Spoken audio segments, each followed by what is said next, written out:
Okay, so here's something that's going to make you feel a little better and a little worse at the same time. Ready? Most cat owners, and I mean most, like the overwhelming majority, spend years living with their cat without actually understanding what their cat is saying to them. Not because they don't love their cat, not because they're bad pet owners, simply because nobody ever sat them down and explained that cats have a whole communication system going on right in front of us all the time. And I'm not talking about the obvious stuff like meowing when the food bowl is empty. I mean the tail position when your cat walks into the room, the specific way their ears move when you're petting them, the little chirping sound they make that's completely different from their regular meow, the reason they slowly blink at you sometimes. All of that means something specific, and once you learn it, you can't unsee it. Suddenly, your cat goes from being this mysterious, occasionally confusing creature to being someone you can actually have a conversation with. That's what the next few hours are about. Let me paint you a picture. Right now, somewhere in your home, your cat is communicating. Maybe they're sitting on the windowsill, tail neatly wrapped around their paws, watching you with half-closed eyes. Maybe they're in the kitchen making that specific meow. You know the one. The one that sounds a little different from their other meows, but you've never quite figured out why. Or maybe they're kneading your blanket, that rhythmic pushing with their front paws, purring away. Every single one of those things is a word, sometimes a whole sentence. Your cat is talking, and they've been talking this whole time. Here's the thing nobody tells you when you bring a cat home. Nobody hands you a translation guide. You figure out the basics, hungry meow, don't touch me hiss, but the deeper stuff, the nuanced, layered communication that makes up most of what your cat is actually saying, and that just gets missed by almost everyone. Think about it from your cat's perspective for a second. They've been trying to communicate with you since day one. They've developed specific sounds and behaviors. Some of them evolved specifically for interacting with humans. And their human, who they love and depend on, keeps misreading the signals. That's genuinely frustrating. Not in a, my cat hates me way. Cats don't think like that, but in a very practical, why doesn't this person understand me way that affects the whole relationship? And here's the part that always gets me. Adult cats don't meow at each other. Did you know that? Seriously, wild cats, cats out in the world interacting with other cats, don't use that meowing back and forth that your cat does with you. Kittens meow to their mothers. Adult cats mostly communicate with each other through body language, scent, and occasionally some pretty intense vocalizations when things get heated. But that conversational meow, the hey, come here, I want something, listen to me meow, that's for humans. Cats figured out that we respond to sound, so they developed an entire vocal vocabulary specifically to communicate with us. That blew my mind when I first learned it. Your cat created a language for you, and the least we can do is learn it. Now, I want to be upfront about something before we go any further.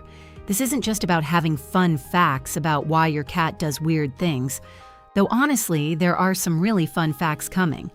This is about your relationship with your cat changing in a real, practical way. Because when miscommunication happens between cats and their owners, and it happens constantly in most homes, the consequences aren't just, oh, that's a funny misunderstanding. Miscommunication causes stress in cats. It causes behavioral problems that people misattribute to the cat being difficult or aggressive. It's actually one of the main reasons cats end up in shelters. Not because cats are inherently problematic, but because their communication went unheard long enough that the situation broke down. A cat who eliminates outside the litter box isn't being spiteful. They're telling you something is wrong with their health, with their environment, with their emotional state. A cat who bites or scratches isn't mean. They've been giving warning signals that kept getting ignored, and eventually they had no other option. A cat who hides all day isn't antisocial. They're communicating that they don't feel safe. All of these things are communication. They're your cat talking. And if we learn to listen earlier, we can fix problems before they escalate to those points. But I don't want to focus on the negative too much. because there's a whole other side to this. Learning to read your cat's communication isn't just about preventing problems. It's about all the good stuff you've been missing, the subtle signs of affection, the moments when your cat is telling you they love you and you didn't even realize it, the times they're inviting you to play or asking for companionship or showing you they feel safe with you. All of that is happening quietly and constantly. And when you can finally read it, your relationship deepens in a way that's hard to fully explain until you experience it. So here's what I want you to do right now. If your cat is anywhere nearby, take 30 seconds and actually look at them, not a glance. Really look. What position is their body in? What are their ears doing? Where is their tail? Are their eyes wide open, or are they halfway closed? Are they making any sounds? Are they still or moving? Now be honest with yourself. Can you tell me what all of that means? Can you read the full message they're sending right now? If the answer is not really, that's completely okay. That's exactly why you're here. And in a few hours, you're going to look at that same cat and understand everything they're telling you. I promise. Let's get started. Chapter 2. How cats evolved to communicate. To really understand cat communication, you need to understand something about cats that's a little different from most other pets we share our lives with. Dogs were domesticated by humans. We bred them, we shaped them, we spent thousands of years selecting for traits that made them good at working with us. Following instructions, reading our gestures, wanting to please us.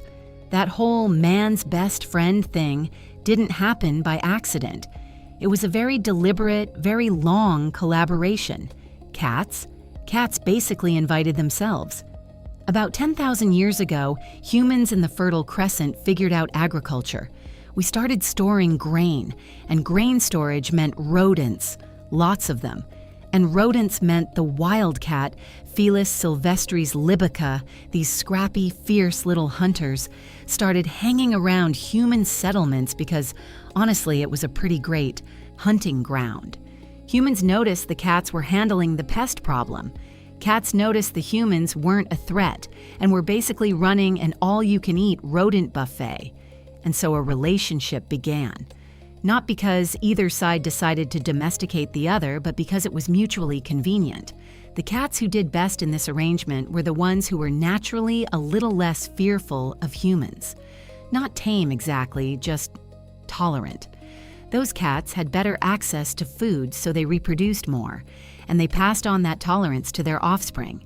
Over thousands of years, you get a species of cat that's comfortable around humans, but still fundamentally maintains that independent, I do what I want character. Because nobody ever bred that out of them. Nobody was selecting for obedience. This matters enormously for understanding why cat communication is the way it is. When cats developed ways to interact with humans, they didn't develop a language of obedience or teamwork. They developed a language of negotiation, of social bonding on their own terms. Every signal your cat gives you is essentially them negotiating their environment, expressing what they need, setting their boundaries, or reaching out for connection. Not because you told them to, but because they chose to. This is also why cat communication is so much more nuanced and contextual than, say, a dog wagging its tail. A dog's wagging tail is pretty reliably good news, but a cat's tail can mean completely different things depending on how fast it's moving, what position it's in, and what the rest of the cat's body is doing. Cats didn't evolve to follow our lead. They evolved to negotiate with us. And negotiation is more complex than following orders. Now let's talk about the different channels cats use to communicate, because there are more of them than most people realize. The one everyone thinks of first is vocalization. Meows, purrs, hisses, trills, all the sounds. And we'll spend a lot of time on those. But here's something interesting. Vocalization is actually kind of the communication channel cats developed mostly for us. Like I mentioned, adult cats don't meow at each other much. The whole meowing at humans thing is largely a behavior they evolved and continue to adapt, specifically for interacting with people. Then there's body language, which is actually the primary way cats communicate with each other. Tail position, ear orientation, body posture, facial expressions. All of this is the original cat language, developed for cat-to-cat communication, and when your cat uses it with you, they're hoping you understand. Most of the time, we don't quite catch it all, which is exactly what this masterclass fixes. There's also tactile communication, the way cats interact through physical touch, head bunting, rubbing against you, kneading, grooming. Each of these has meaning. And then there's scent communication, which is probably the most invisible to us but genuinely might be the most important to cats. Cats live in a world saturated with chemical information that we literally cannot detect. They're marking things, reading marks, having whole conversations through scent that we're completely unaware of. We'll get into that in detail later because it explains a lot of cat behavior that seems bizarre if you don't understand the scent dimension.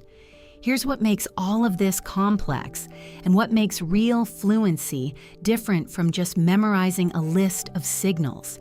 Cats use all of these channels at the same time. They're not just meowing at you, they're meowing with a specific tail position and a specific ear orientation in a specific context after a specific series of events.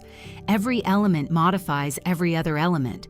A meow with a straight-up tail means something different than the same meow with a low, twitching tail. The same body posture reads differently at 7 a.m. versus 11 p.m., or in a familiar room versus at the vet. This is why those quick tip posts that say, "flicking tail always means angry," are doing you a disservice. Sometimes a flicking tail does mean annoyed. Sometimes it means focused, excited, or deeply concentrated on something. The tail flick is just one word in a sentence. Real fluency means reading the whole sentence. But here's the genuinely good news. You already know how to do this. You do it every day with other humans. You know that "I'm fine" can mean 10 wildly different things depending on tone, body language, and context. You understand sarcasm, which requires reading meta-communication cues. You're already skilled at reading nuanced, layered communication. You just need to learn the specific vocabulary and grammar of cat language. And cat language actually has a more limited vocabulary than English, somewhere around 150 to 200 distinct signals. That's manageable. The key is learning to observe. Really observe. Most people look at their cats but don't watch them. They notice the cat is on the couch, but miss that the cat's ears are slightly rotated back, that the tail is barely moving, that the body is just slightly tense. All of that is information. Learning to notice the details and then learning what those details mean. That's the skill we're building. And your cat will give you immediate feedback. If you read a signal correctly and respond appropriately, your cat's reaction tells you so. You're not guessing at abstractions. You're having a real, responsive conversation with a creature who's been trying to have that conversation with you all along. There's one more thing I want to establish before we dive into specific signals. Cats are masters of subtlety.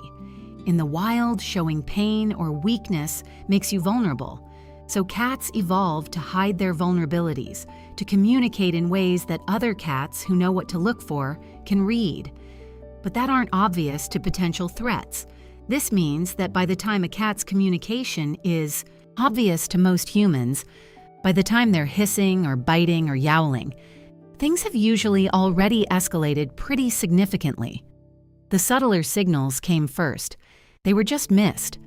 One of the most valuable skills you're going to build from this is catching those early signals. Because when you can tell that your cat is starting to feel uncomfortable before they feel the need to hiss or swat, you can change what's happening. You can prevent the escalation entirely. Your cat doesn't want to be aggressive. They'd rather you just got the message the first time. Okay, let's build your vocabulary. Chapter 3, Reading the Whole Picture. Context is everything. Before we start going through specific signals, I want to tell you about Sarah and her cat Whiskers, because Sarah's story illustrates something really important about how cat communication actually works. Sarah adopted Whiskers from a shelter when he was 2 years old.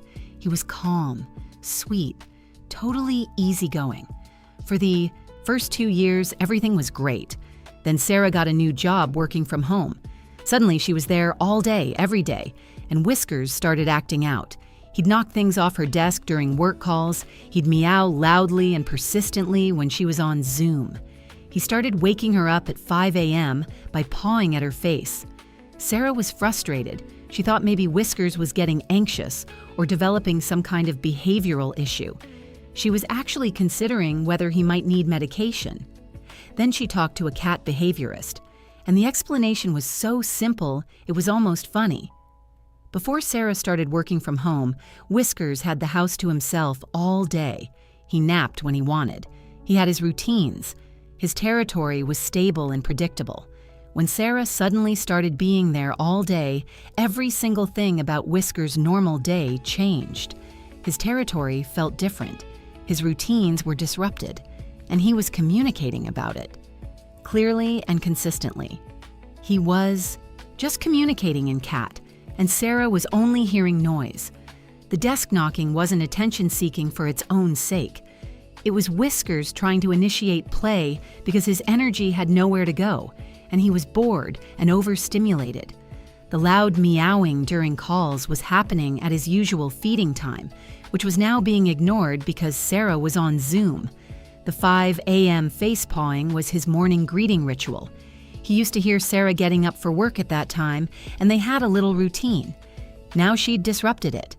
Once Sarah understood what Whiskers was actually communicating, she made small changes. She played with him before her workday started. She kept his feeding schedule consistent. She set up a comfortable bed in her office so he could be near her.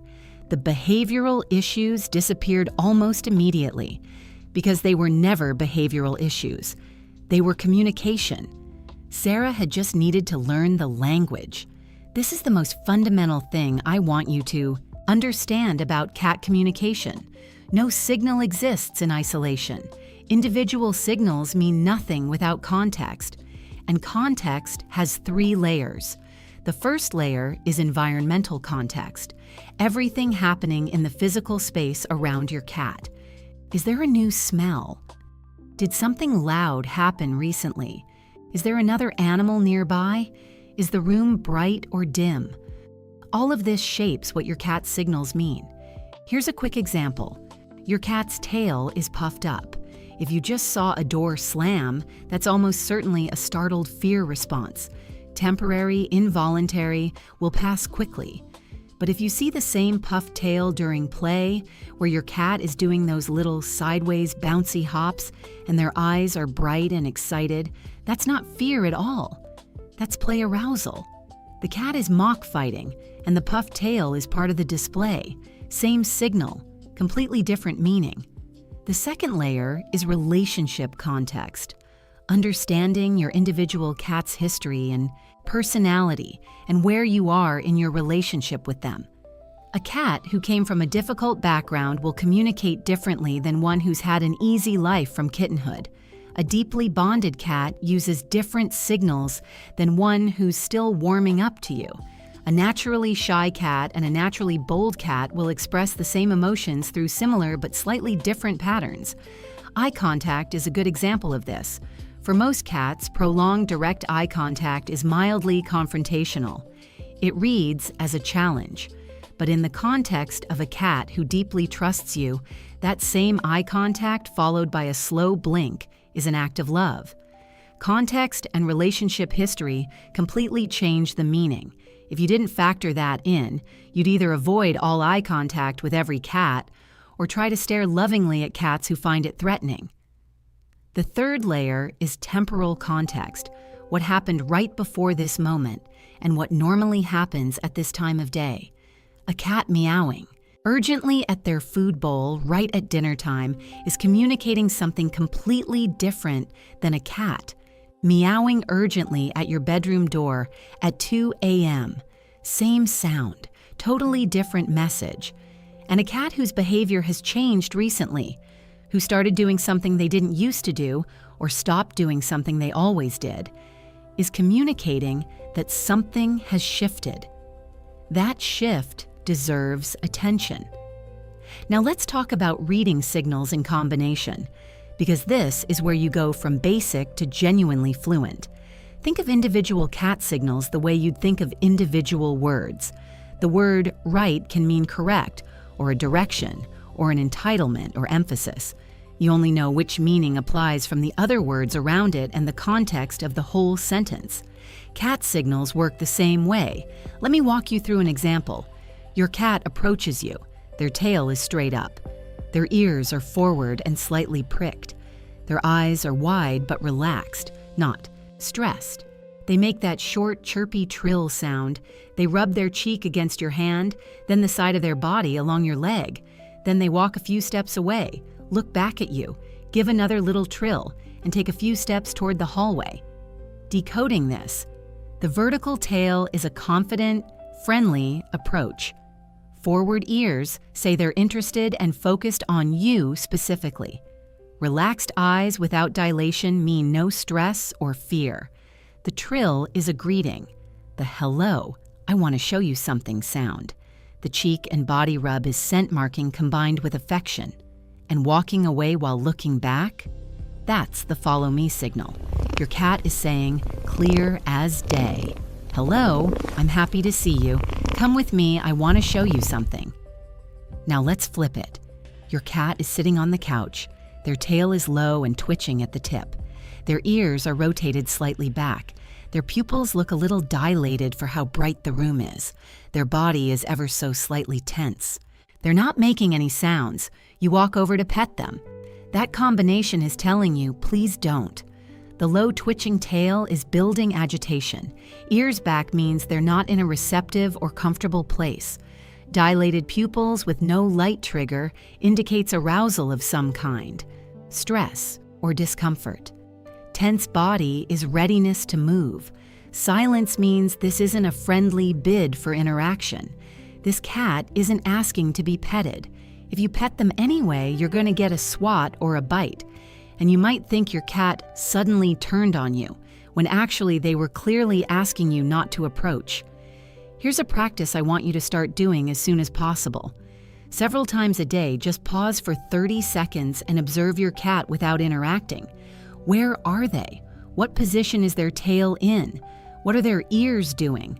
What do their eyes look like? What's their body posture? Then ask yourself, what is my cat's current state of mind?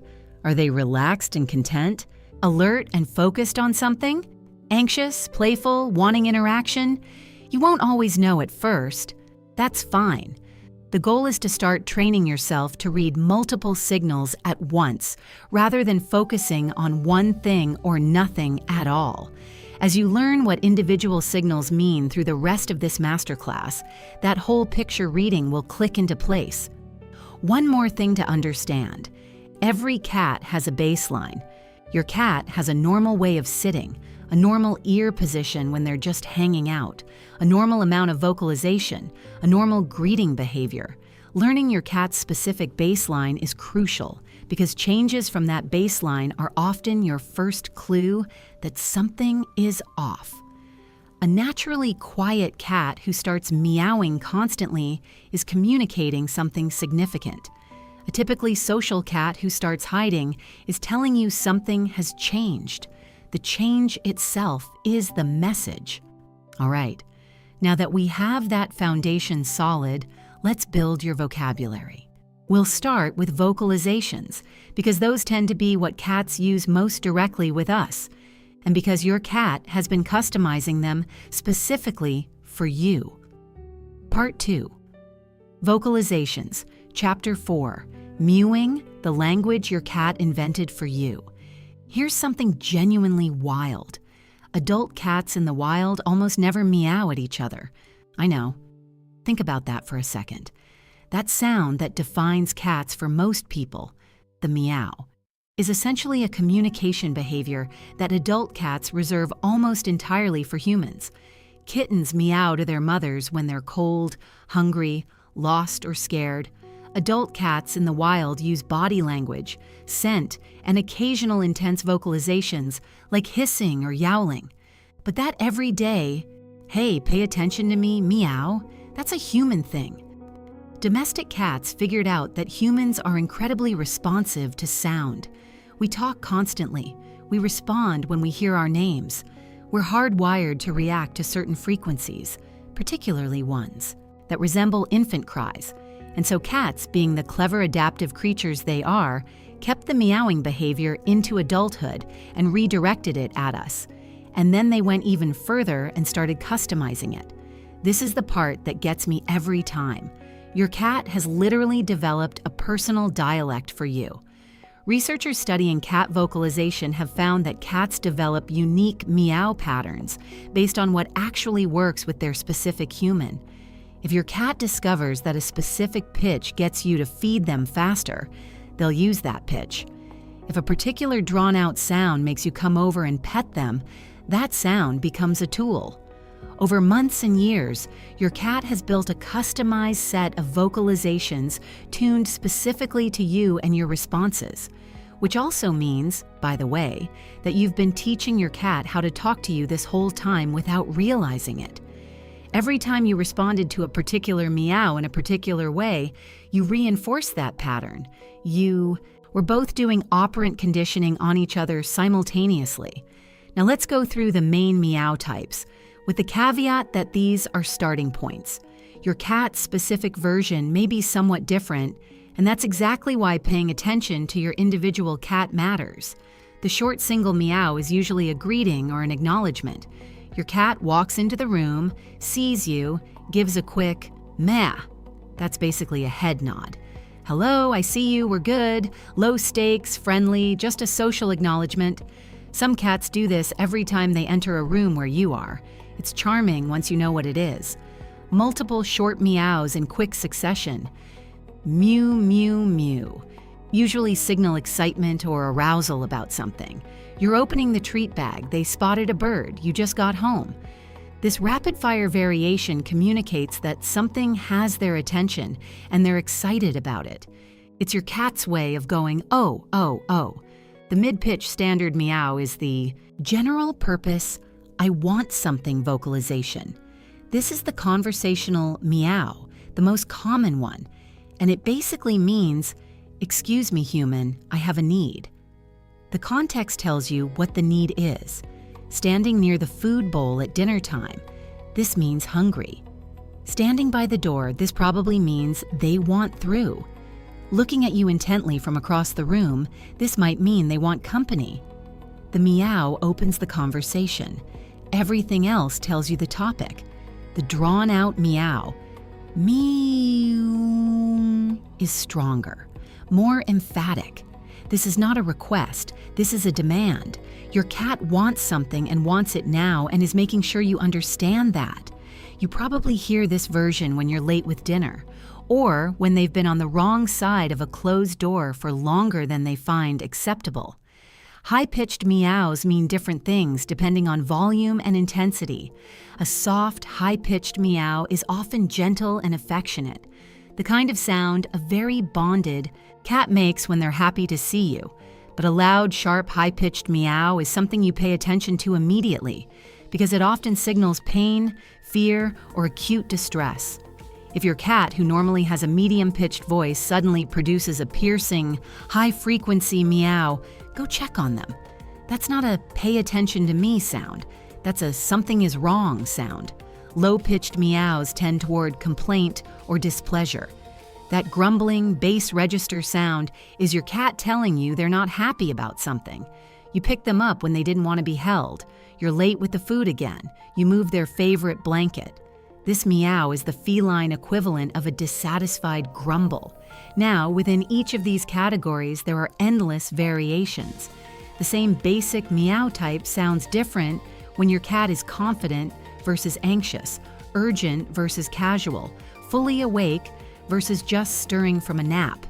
Tone, pitch, rhythm, quality, all of these carry emotional information just the way they do in human voices. A tense cat's meows sound different from a relaxed cat's meows, even when the basic type is the same. This is why practicing active listening to your cat's vocalizations, really paying attention to the specific sounds they make in specific situations, pays off so much. You're building a personal translation dictionary for your specific cat. Here's a practice exercise. For the next week, every time your cat meows at you, pause for a second before you respond. Listen to the sound. Notice the pitch, the length, the intensity. Look at everything else going on. Where is your cat? What time is it? What are they focused on? What's their body doing? Make your best guess at what they're communicating, then respond and see if their reaction confirms your interpretation. You'll get it wrong sometimes. That's fine. Your cat will keep communicating until they get through to you, and that gives you another chance to calibrate. Over time, you'll build a genuine sense of what your cat's specific vocabulary means in specific contexts. One practical note about meowing behavior: your responses shape it. If a behavior consistently produces the outcome your cat wants, they'll keep using it. If it doesn't produce results reliably, they'll try something else. This matters if you're dealing with a cat who meows excessively. Yelling at them to stop doesn't help. They don't understand the yelling as "stop meowing." They understand it as, "My human also makes loud vocalizations sometimes."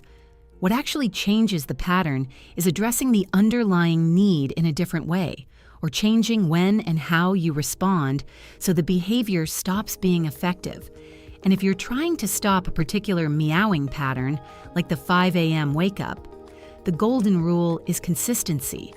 If you sometimes get up and sometimes don't, you're creating intermittent reinforcement, which actually makes the behavior more persistent, not less. Decide what the new pattern is going to be and commit to it. Your cat will figure out the new rules as long as you're consistent about them. They're smart. They adapt. Your cat invented meowing for you. The least you can do is learn to really listen to it. Chapter 5. Purring. Way more than just happiness. Let me tell you about Marcus and his cat Shadow. Marcus adopted Shadow from a rescue. Shadow had been found as a stray and had spent 6 months in the shelter before Marcus brought him home. For the first few weeks, Shadow hid under the bed almost constantly. Marcus would sit on the floor nearby, not trying to coax Shadow out, just being present, and talk to him softly. One evening, Marcus heard it, a purr, coming from under the bed. His heart melted. Shadow was finally feeling comfortable. This was a breakthrough. Except when Marcus got down on the floor and looked under the bed with his phone flashlight, Shadow didn't look like a comfortable cat. He was pressed into the far corner, body tense, eyes wide, ears back, clearly still scared, but definitely purring. Marcus was confused. He'd always been told purring means a cat is happy, but Shadow was obviously not happy. He called the rescue's cat behaviorist, and that conversation changed everything. Cats don't just purr when they're happy. They also purr when they're scared, stressed, in pain, or sick. Purring is a self-soothing mechanism. It's the feline equivalent of rocking back and forth when you're anxious, or humming to yourself when you're nervous. Shadow was purring because he was trying to calm himself down, not because he was content. Once Marcus understood this, everything changed. He stopped interpreting the purring as "everything is fine now" and started reading Shadow's actual body language. Still tense, still scared, but slowly getting used to Marcus's presence. He gave Shadow more time, more space, more patience. 3 weeks later, Shadow started coming out from under the bed, regularly, and eventually, Shadow started purring in genuinely happy moments. On Marcus's lap in the evening, right before his food was served, when Marcus came home from work. Marcus could tell the difference because he knew what to look for. So let's talk about how purring actually works, and then how to tell what kind of purr you're hearing. The mechanism is fascinating. Cats purr through rapid contraction and relaxation of muscles in their larynx. The voice box. As these muscles move, they create turbulence in the airflow during both inhaling and exhaling. That continuous vibration is the purr. It happens on both the breath in and the breath out, which is why it sounds continuous, unlike most vocalizations which only happen on the exhale. The frequency range of a cat's purr, roughly 25 to 150 hertz, is genuinely interesting from a biological standpoint. Research on bone density and soft tissue repair has found that mechanical stimulation at these frequencies promotes healing, reduces pain, and decreases swelling. There's a real argument that purring evolved at least partly as a self-healing mechanism. A cat who's injured or ill and purrs isn't just comforting themselves emotionally. They may literally be helping their body repair itself. Some researchers have even proposed this as an explanation for why cats seem to recover from injuries more quickly than similarly sized animals. Kittens start purring just days after birth. Mother cats purr while nursing, and the kittens purr back. This creates a feedback loop of comfort and safety. The mother's purr says, "I'm here, you're okay." The kitten's purrs confirm, "We're feeding, we're fine." Purring is tied to those earliest feelings of warmth and security. When your adult cat purrs on your lap, there's a genuine argument that you've become the mother cat in that moment, the source of safety and comfort that their nervous system learned to associate with that sound, which is beautiful, right? But it also explains why cats purr in all those other situations that aren't happy. They're drawing on that same self-soothing system. The purr isn't just an expression of emotion, it's a tool for managing emotion and physical state. So how do you tell the difference? The happy purr looks like this. Cat is relaxed, lying in a comfortable position, muscles loose. Eyes are half closed or fully closed, maybe kneading gently with their front paws. Tail is still or just softly moving. Facial muscles are relaxed. The purr is smooth, even, rhythmic. Everything about the picture says, this cat is at peace. The stress purr looks like this. Cat is compressed, body tense or hunched. Eyes are wide or showing some whites. Ears might be back or rotating. Tail is close to the body or tucked. Maybe at the vet in their carrier, pressed into the back wall. The purr is there, but the body is telling a completely different story. This cat is coping, not comfortable. The transition. Purr. And this is a really important one to recognize, is when a cat starts in a happy purr and then the body language begins to shift. Maybe you've been petting them for a while. The purr continues, but the tail starts twitching slightly. The ears rotate back a little. The body gets slightly more tense. That's your cat moving from contentment toward overstimulation while still purring. If you only listen to the purr and not the rest of the picture, you'll miss the warning entirely. There's also what researchers call a solicitation purr, a modified purr that has a high-frequency component embedded in it, almost like a little cry within the purr. This variation is specifically used when a cat wants something, most commonly food. If you've ever noticed that your cat's purr sounds slightly different when they're standing in the kitchen at dinner time versus when they're snuggled up with you on the couch, you're hearing the solicitation purr. It's designed to be harder for humans to ignore, and it works by triggering something close to the same response as a baby's cry. Your cat has weaponized purring, and honestly, respect. Here's what to do with all of this practically. Start paying attention to your cat's purring in context. When they purr, ask yourself, what does the rest of their body say? Is this a happy purr or a coping purr? If your cat frequently purrs at the vet or during stressful situations, that's them managing their anxiety, and they need support and gentleness, not just, oh good, they're purring, they're fine. If your cat's purring suddenly changes in quality or frequency, becomes much more frequent, or suddenly stops when they used to purr often, that's worth a vet check. Both can indicate health issues. And when your cat curls up with you in the evening and that motor starts running and everything about their body says, this is the best, just appreciate it fully. That sound is genuinely one of the oldest comfort responses in feline biology. They feel safe with you. That means something. Chapter 6. Chirps, Trills, and Chatters. Okay, quick question. Has your cat ever walked into the room, made this little chirpy rolling sound, almost like a tiny trill? and you kind of smiled but had no idea what it meant. That sound is called a trill, and it's one of the most positive vocalizations in your cat's entire repertoire. Once you know what it means, you'll be delighted every time you hear it. A trill is that rising, chirping burp or purp sound that lasts less than a second and has a questioning, friendly quality. Mother cats use it constantly with their kittens. It essentially means hello or come with me or hey, look at this. When your adult cat trills at you, they're using a sound they associate with the most secure, nurturing communication they ever experienced. They're treating you like trusted family. It's one of the highest compliments your cat can give you, and once you start noticing it, you'll probably realize your cat has been doing it way more than you thought. You can even trill back. Seriously. Make that same chirpy burp sound. A lot of cats will respond, either with another trill or by coming over to check you out. You're using their language to say, hello, I'm friendly, I'm happy to see you too. It's a small thing, but it genuinely delights cats, and it absolutely deepens the connection. Now let's separate trills from chirps, because they're related but different. Chirps are shorter and sharper, often in quick succession.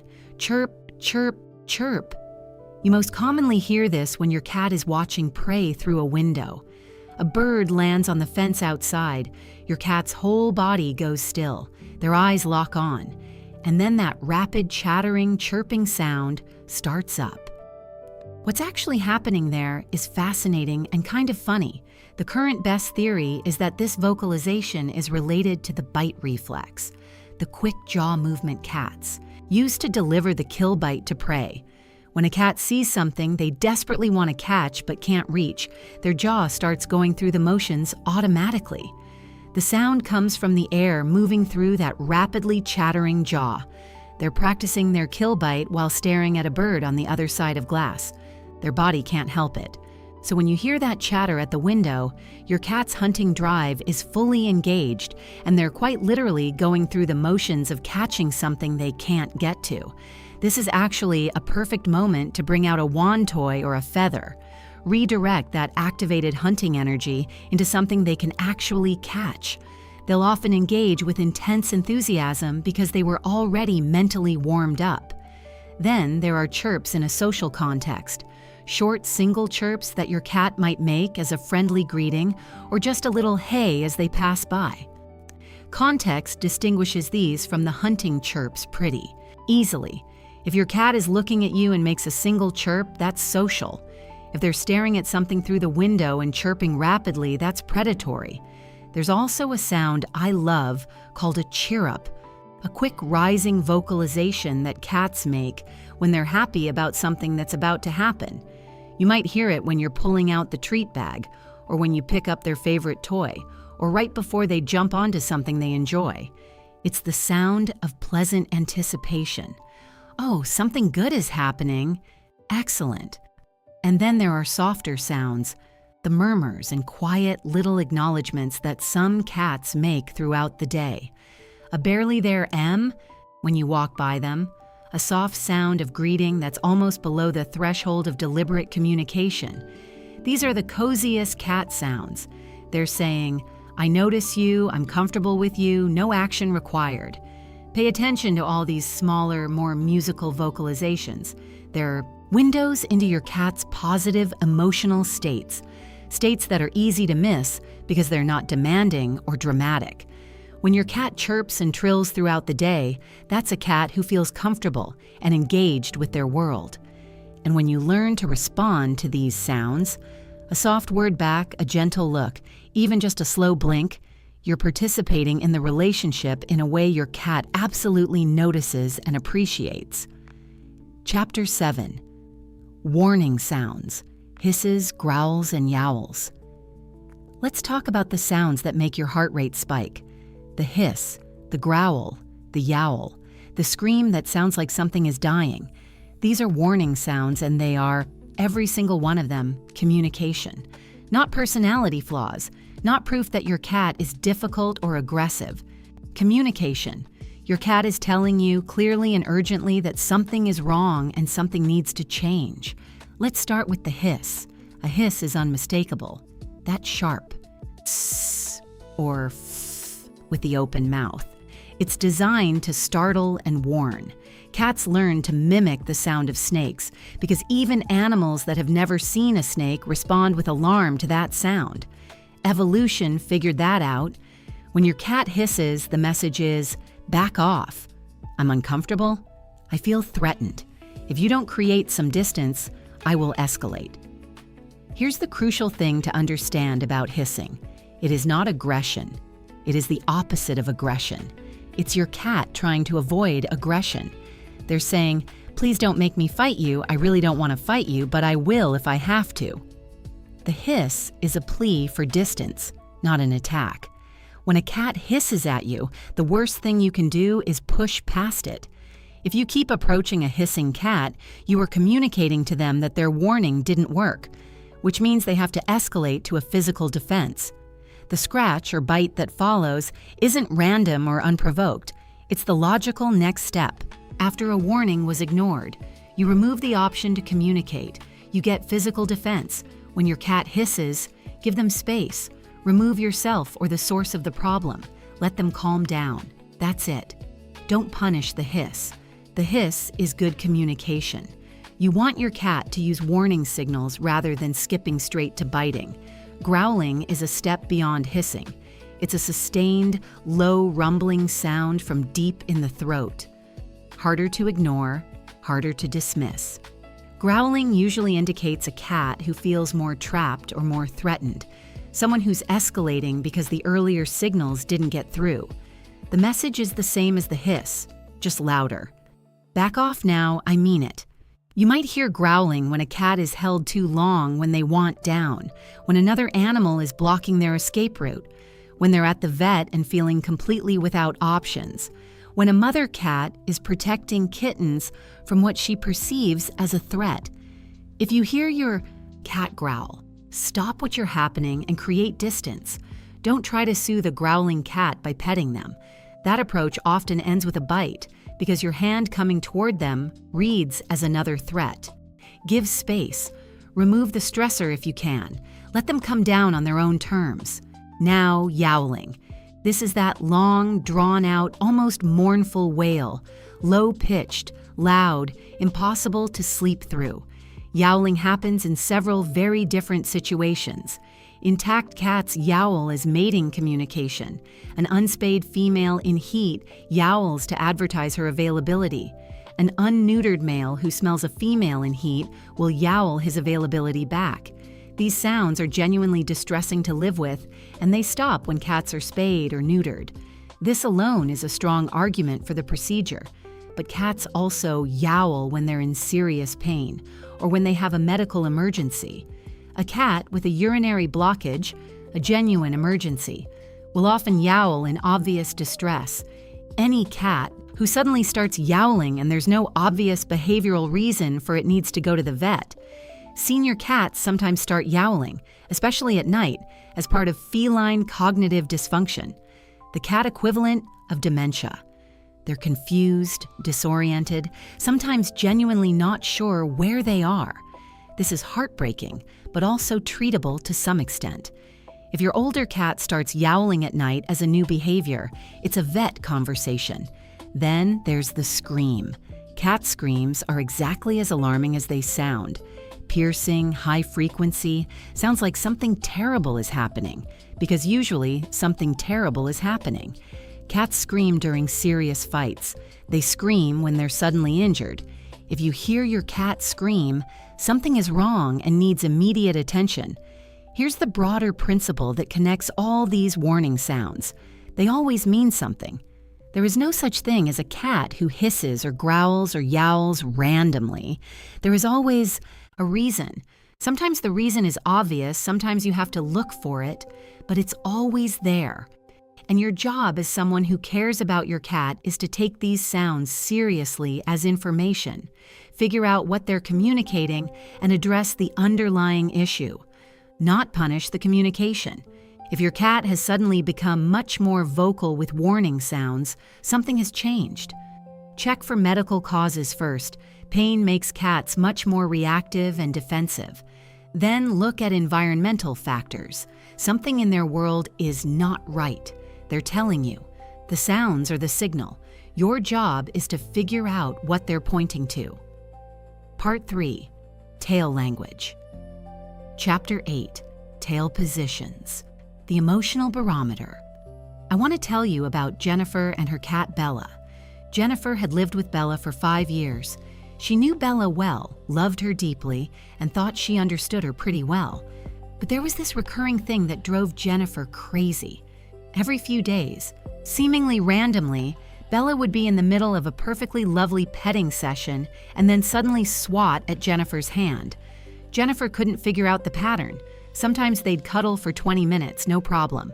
Other times, Bella would tolerate maybe 2 minutes and then suddenly lash out. Jennifer started to wonder if Bella was just inconsistent, or moody, or maybe something was medically wrong. Then a friend who worked at an animal shelter asked one question. What's Bella's tail doing right before she swats at you? Jennifer had absolutely no idea. She'd never thought to watch the tail, so her friend gave her homework. Next petting session, watch the tail the whole time. Don't do anything different. Just watch. Jennifer did, and what she saw was completely clear once she knew to look for it. When they started petting, Bella's tail was lying still and relaxed. After a few minutes, the very tip started twitching. Barely. Jennifer kept petting. The twitching increased. Then the whole tail started swaying. Still gentle at first, then more pronounced. Jennifer kept petting, watching, waiting. The swaying became more like a slow whip, and then swat. The next session, Jennifer stopped petting the moment the tail started swaying instead of ignoring it. She just paused, hands still, watching. Bella's tail gradually settled. After a minute or so, Jennifer gently started petting again. Bella's tail stayed relaxed. No swat. Never got close to a swat. Bella had been communicating exactly the same thing every single time. She'd been perfectly consistent. Jennifer just hadn't known the language. Your cat's tail is a live broadcast of their emotional state. It's always running, always updating, always telling you something. Learning to read it means having a window into your cat's moment-to-moment experience that most people never get to see. Let's go through the major positions, from the most positive to the most concerning. The vertical, tail, straight up like a flagpole, is your friendliest signal. When your cat approaches you with their tail pointing straight up, they're confident, happy, and glad to see you. This is the greeting tail. Kittens raise their tails like this when they approach their mother, and adult cats maintain this behavior as a friendly greeting to people and cats they're bonded with. A tail straight up says, "I'm happy, I feel good, let's connect." Sometimes there's a little hook or curl at the very tip of the raised tail. That's extra emphasis on the greeting. Almost like an exclamation point. Your cat is very happy to see you. The tail at roughly a 45-degree angle or slightly lowered is neutral. Your cat is calm and at ease, but not in active greeting mode, just existing comfortably in their space. This is totally fine. It means nothing is wrong, they're just relaxed and not particularly fired up about anything. The tail held low, angled down but not tucked under, so I can mean different things depending on everything else going on. If the cat's body is otherwise relaxed and they happen to be in a stalking or hunting posture, low tail is just part of that. But if the tail is low and there's tension in the body, ears going back, any sign of unease, the low tail signals that something is making them feel less confident or comfortable than usual. The tail fully tucked between the legs or wrapped tightly against the body is clear. That cat is scared, extremely uncomfortable, or feeling utterly overwhelmed. They're making themselves as small and non-threatening as possible. You see this at the vet a lot. Cats and carriers pressed against the back wall, tail completely tucked. That cat is not fine, even if they're not actively hissing. They're dealing with something difficult and they need gentleness and space, not cheerful handling. The tail wrapped around another animal or around your leg is warm and affiliative. Your cat is including whatever they're wrapping their tail around in their social circle. It's a scent-marking behavior too. There are scent glands at the base of the tail, but emotionally it reads as, "You're mine, and I claim you affectionately." Now, here's a crucial note about breed differences. Some cats naturally carry their tails lower than average due to their genetics or build. Get to know your specific cat's baseline tail carriage. The important thing is changes from that baseline, not absolute position compared to other cats. If your cat's tail is suddenly in a very different position than usual and you can't identify an obvious reason for it, that's worth paying attention to. And if a tail looks physically odd, bent at a wrong angle or moving in a way that seems wrong, or if your cat seems unable to move it normally, that's a vet visit. Tails can be injured, and damage to the tail can involve nerves that also control bladder and bowel function. Take it seriously. Start watching tails, really watching them. You'll be amazed how much is being communicated in plain sight. Chapter 9. Tail movements. The mood indicator position tells you a baseline emotional state. Movement tells you trajectory. Whether things are getting better or worse, whether your cat is calm or escalating, whether a situation is safe or about to change. Movement is actually more predictive of what your cat is about to do than position alone. The slow, gentle, relaxed sway is a cat who's mildly engaged with something, watching out the window in a comfortable position, hanging out in the same room as you, contentedly aware of everything happening. This is a calm, rhythmic movement. Nothing urgent, nothing alarming. If you see this during petting, your cat is engaged and interested but not stressed. The tail flick at the tip, just the tip, quick small movements, is your early warning signal. The very first indication that stimulation is increasing. During play, a flicking tail tip often means the cat is building excitement and is about to pounce. During petting, it means the cat is starting to feel the stimulation ramping up. This is the first indicator Jennifer was missing with Bella. That tiny twitch at the tip was the earliest signal, long before anything obvious happened. When the flicking spreads to more of the tail and the movements get faster, agitation is increasing. This is no longer just mild arousal.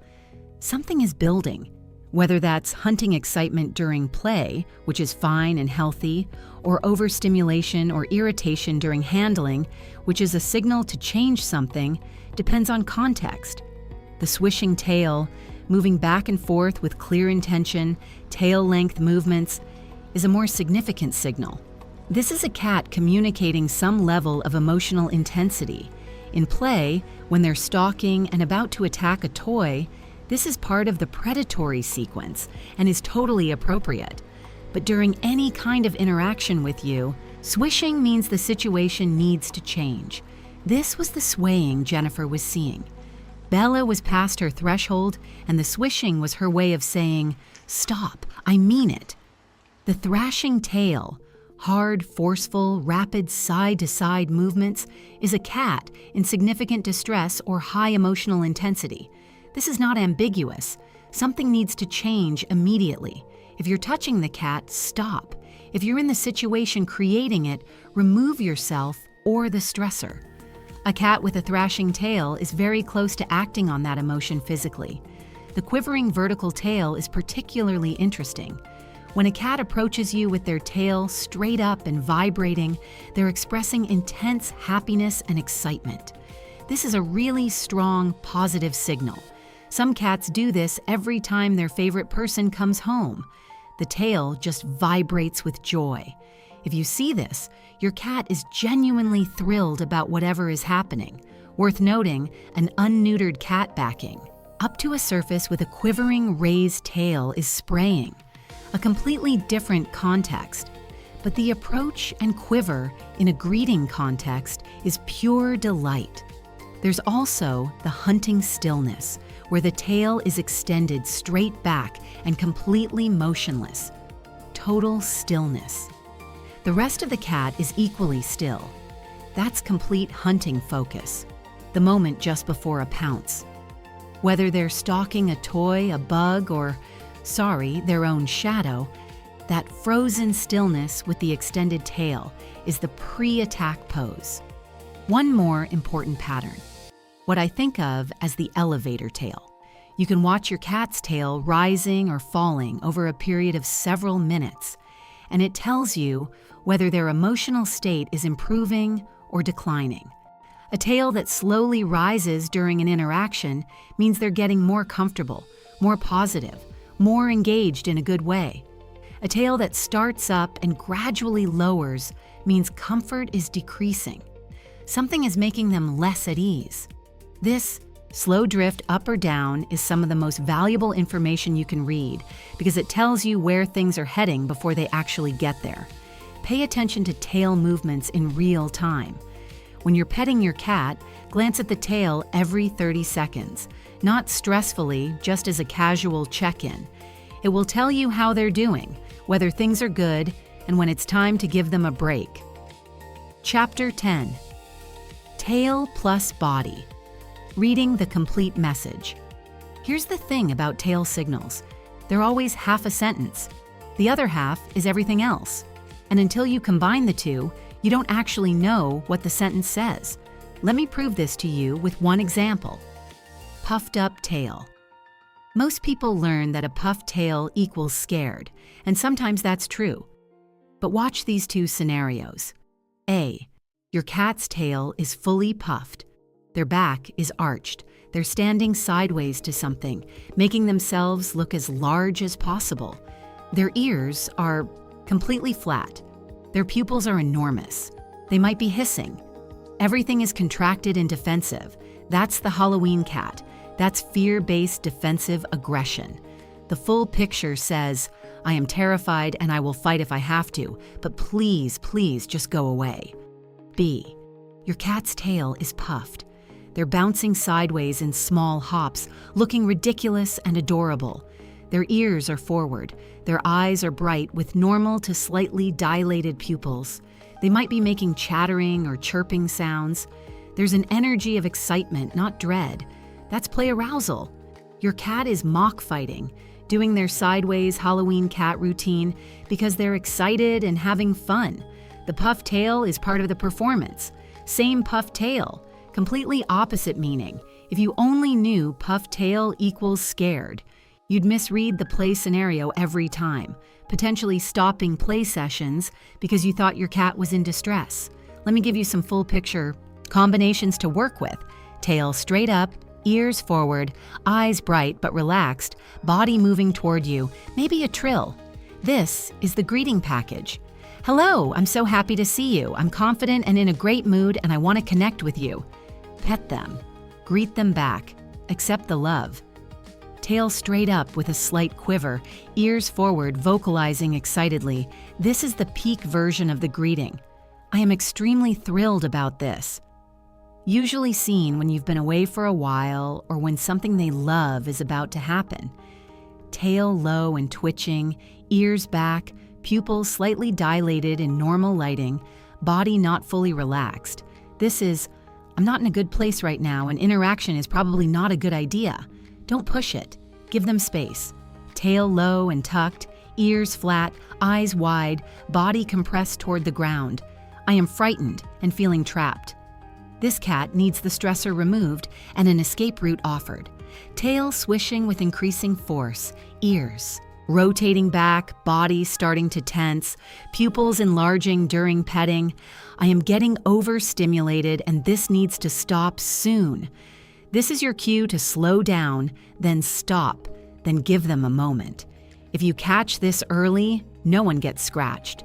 Tail fully thrashing, body rigid, ears flat, possibly growling or hissing. I am at my limit and about to defend myself. Stop everything. Create distance. Do not approach. Tail straight out and motionless, body crouched, eyes locked on a target, rear end just starting a little wiggle. I am about to pounce on something. During play, this is delightful. Let it happen. If this is directed at another pet in the house and there's actual tension in the environment, be ready to intervene. Here's your homework. do full body scans. Anytime you observe your cat doing something interesting, start at the head and work down. Ears, eyes, whiskers, mouth, body posture, tail position, tail movement. Then ask yourself, what's the full sentence? Do this a few times a day for a week, and you'll start seeing things you've been missing for years. Promise. Part 4. Body language. Chapter 11. Body postures. From confidence to fear, your cat's body position tells you their emotional state in the most fundamental way. Before you look at ears or tail or eyes, the overall posture gives you a baseline, where on the scale from completely at ease to about to fight for their life is this cat right now. Let me walk you through the major postures, because understanding them changes how you read everything else. The confidence posture is a cat who's comfortable in their space. They're standing or sitting at normal height, not crouched, not stretched dramatically. Their weight is balanced. Their spine has a natural, relaxed curve. Their head is level. The whole body looks just normal, easy, unhurried. There's no tension you can see, no compression or exaggeration. This cat feels secure, and they're open to whatever might happen next. The relaxed, lounging posture takes that a step further. This is a cat who's not just comfortable, but deeply at ease. They might be stretched out on their side with all 4 legs extended, or in what's sometimes called the loaf position, where all 4 paws are tucked neatly underneath, creating a perfect bread-shaped cat, or flopped over on their back. The key is that muscles are genuinely loose. There's no readiness in the body. This cat has decided nothing threatening is happening, and they don't need to be ready for anything. This level of relaxation only happens when a cat truly feels safe. If your cat lounges like this in your presence, that's a real statement about how secure they feel with you. Important note, though, relax doesn't automatically mean pet me. Some cats are perfectly happy lounging alone and would prefer not to be disturbed. If you approach a deeply relaxed cat and their body tenses, they're telling you they'd prefer to keep resting. Respect that. A cat can feel safe and happy while also wanting to be left alone. The alert posture is a cat who's noticed something. They're upright, oriented toward whatever caught their attention, body not tense but readied, eyes wider than the relaxed lounge version, ears swiveled toward the source of interest. This cat is processing. They're not alarmed, just engaged. This can tip toward play or investigation if what they've found is interesting, or toward defensive postures if it turns out to be threatening. The hunting crouch is one of the most beautiful things to watch. The body drops low to the ground. The weight shifts back onto the haunches, coiling for the spring. The front legs extend slightly forward. The head goes low and forward. The eyes lock. The tail extends straight back for balance. The whole body becomes a compressed spring of focused intention. This is predatory behavior, and it's completely healthy and natural. When you see this during play, your cat stalking a toy mouse like it's actual prey. Appreciate what you're witnessing. That's thousands of years of evolution doing exactly what it was designed to do. The arched back posture is the famous Halloween cat, and most people think it means aggression. It doesn't. It means fear. The cat arches their back to make themselves look as large as possible. They turn sideways to present their full silhouette. Their fur stands up along the spine and tail. They're performing a threat display whose entire purpose is to scare the threat away without anyone having to fight. This is a terrified cat trying very hard not to have to fight. Give them space. Remove the stressor. Give them an exit route. Do not approach. The crouched, compressed, low posture is past the arched back performance. This is a cat who's given up on looking threatening and has shifted into making themselves as invisible as possible. Body flat or nearly flat to the ground, legs tucked, head lowered, everything pulled in, ears flat against the head. This is extreme fear with nowhere to go. This cat needs the threat removed and then time and patience to recover. Do not force interaction. The loaf position deserves its own moment. This is a cat sitting with all four paws tucked under, tail wrapped, often looking like a little bread loaf. It's comfortable, but not fully relaxed. These cats are resting but alert, choosing to be present in the space, watching what's happening, not in active engagement mode, but definitely aware. Many cats spend hours in loaf position near their people without seeking interaction. This isn't boredom or ignoring you. This is companionable presence. I want to be near you, but I don't need to do anything with you right now. I love the loaf position because once you understand it, you realize how often your cat is actually choosing to be close to you without your having noticed. They're not on your lap demanding attention, so it's easy to miss. But that loaf cat nearby, they're there because they want to be. Finally, the stretch. Cats stretch. Dramatically and regularly, often after waking up, often as they transition between activities. The full body extension, sometimes with a yawn. This is partly maintenance, keeping muscles flexible and functional, but it's also a transition signal. A cat who approaches you and then pauses to stretch before coming closer is taking a moment to reset. They're not rejecting the approach. They're just doing the cat equivalent of taking a breath. Let them finish and they'll proceed. Chapter 12. The rolling behavior. Belly exposure. Here's something that confuses almost every cat owner at some point. Your cat rolls over. They expose their belly. You think, "Ah, belly rub invitation." You reach down and pet the belly. You get scratched. You feel betrayed. Your cat wasn't setting a trap. You just misread the communication. Rolling over and showing the belly is one of the most significant things a cat can communicate. The belly is a cat's most vulnerable area. It's where all the vital organs are, protected only by relatively thin skin and muscle. In any fight, a bite or scratch to the belly is serious. Cats instinctively protect this area. They don't expose it casually. So when your cat rolls over and shows you their belly, they're overriding a deep protective instinct. That tells you the communication is significant. The question is what it's actually saying. In most cases, belly exposure is a trust display. Your cat is saying, "I feel safe enough with you to show you my most vulnerable area." That's an enormous compliment.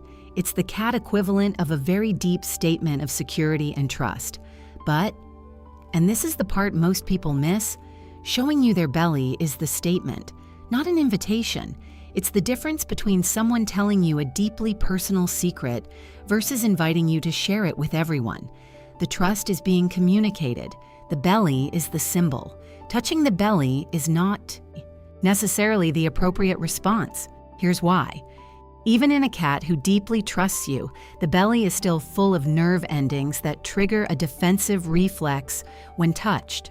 It's called the bunny kick response. When something contacts the belly, a cat's hind legs start kicking rapidly and their front legs grab whatever touched them. This isn't a decision.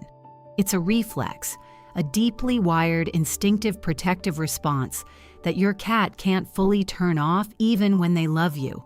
The response to your cat rolling over is acknowledge it warmly, maybe a slow blink, a soft word, petting the head, the chin, the shoulders, all the areas that don't have that reflex trigger. Your cat will appreciate being seen and appreciated. And if you consistently respond this way, your cat will roll over more, not less, because they learn it's a safe thing to do with you. If you consistently try to touch the belly, your cat will start rolling over less. They'll learn that this display of trust leads to an experience they don't like. You'll have accidentally trained them out of showing you one of their most meaningful gestures. Now, some cats genuinely don't mind belly touching. These exist. If you have one of these exceptional cats, if they consistently show their belly, allow you to touch it, stay relaxed, don't kick, don't bite, and seem to actually enjoy it, you have an unusual and lucky situation. Enjoy it. But even then, keep reading their signals while you're touching the belly, because even belly-tolerant cats have limits and off days. The rolling behavior in other contexts. A cat who rolls quickly, flashing their belly but not staying in that position, is often making a play invitation. Let's do something fun, they're saying. The appropriate response there is to get out a toy, not to touch the belly. The roll is the invitation, and the activity they're inviting is play. A cat in extreme fear may also roll onto their back, but this looks and feels completely different. The body is tense, not relaxed. The paws are up with claws extended, eyes are wide and pupils are maxed out, ears are flat. There might be hissing or growling. This is not trust. This is a defensive position. The cat has their back against the ground, so nothing can attack from behind, and all 4 sets of claws are ready. Leave them alone and let them escape when they can. And finally, unspayed females in heat roll dramatically and repeatedly, often with vocalizations, raised hindquarters, and clear agitation. That's reproductive behavior, not affection. Spaying resolves it. The belly is your cat's most vulnerable offering. Treat it with care. Chapter 13. Kneading, rubbing, and bunting. If your cat has ever been sitting on your lap purring and started doing that rhythmic pushing with their front paws, alternating paws, push, push, push, sometimes with claws, sometimes without, you've seen kneading. And you may have wondered whether it's sweet or just a little painful. Both, honestly, but mostly sweet once you know where it comes from. Kneading is a behavior that starts in kittenhood. Kittens knead against their mother while nursing. The rhythmic pushing stimulates milk flow.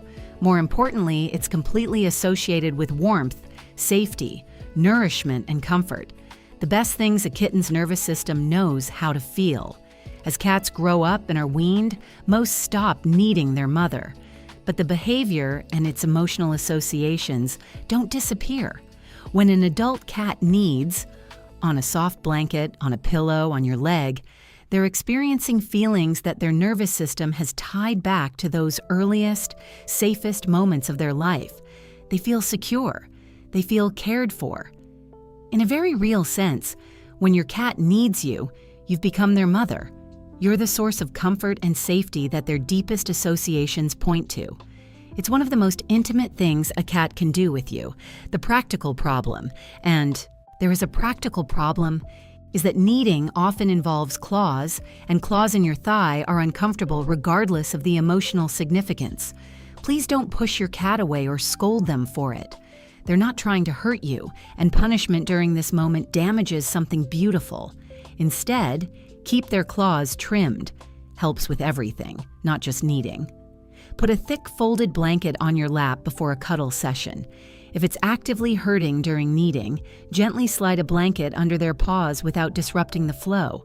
You're managing the physical reality without rejecting the emotional gesture. Now let's talk about rubbing.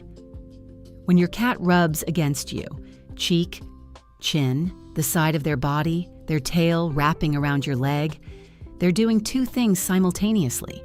They're depositing scent from glands on their face, flanks, and tail base, and they're creating what could be called a shared scent, blending your smell with theirs so that you smell like family. From your cat's perspective, this is claiming you, not in a possessive, controlling way, but in the "you're mine and I love you" sense that colony animals use to signal belonging. You're being marked as part of their social group. Every time you come home and your cat immediately rubs against you, part of what's happening is that you left smelling like outside, like the world. And your cat is reestablishing the family scent. You belong here. You smell right. We're okay. The head bunt specifically, where your cat pushes their forehead or the side of their face directly against you, is particularly meaningful. This is a vulnerable action. They're bringing their head close to you and trusting you not to harm them. It's very direct, very intentional, affectionate marking. When your cat bunts you, let them. Lean gently into it. You can offer your knuckle or your forehead in return. If they push back, that's mutual bunting, a shared moment of affection, and scent exchange that cats typically only do with individuals they genuinely like. You can also initiate this with cats you're meeting for the first time, especially cautious ones.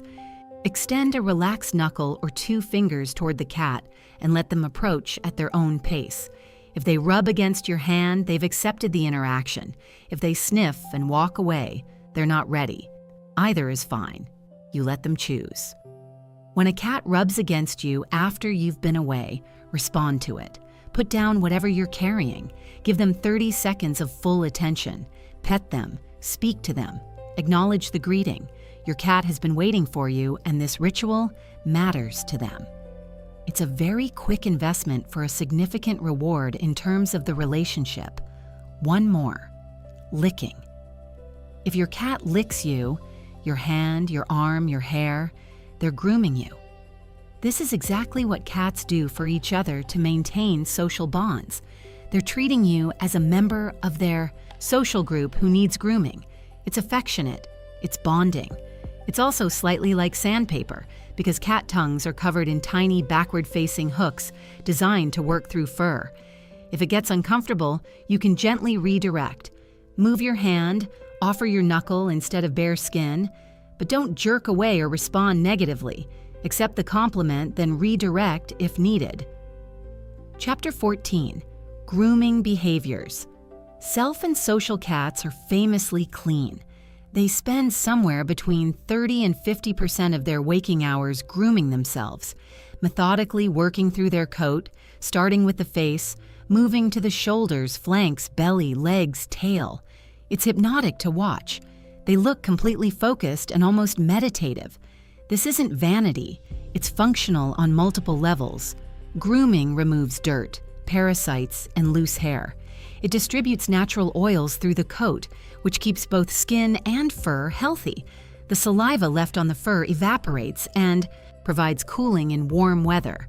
This is how cats compensate for not being able to sweat much. And grooming is also self-soothing. The rhythmic repetition of licking has a calming effect on a cat's nervous system, similar to how some human repetitive behaviors reduce anxiety. Normal grooming happens several times throughout the day, typically after eating, after using the litter box, and after waking up. It's relaxed, methodical, efficient. The cat looks comfortable. Their coat ends up smooth and neat. They groom, then move on to something else. What you want to watch for is changes from this normal pattern, over-grooming. When a cat grooms one area repeatedly, obsessively, to the point of creating bald patches or irritated skin, is communication that something is wrong. It can be medical, allergies, parasites, a skin infection, pain in the area being licked, or it can be psychological, anxiety, stress, boredom. Often it starts as one and becomes the other. The physical discomfort triggers the behavior, and then the behavior becomes habitual even after the physical cause is addressed. If you see your cat developing bald spots or irritated patches, the first move is always a vet visit to rule out medical causes. Flea allergy dermatitis, food allergies, ringworm, bacterial infections. All of these can drive excessive grooming. Once medical causes are ruled out or treated, you can address potential psychological triggers. What changed recently? Is there a new stressor? Not enough enrichment?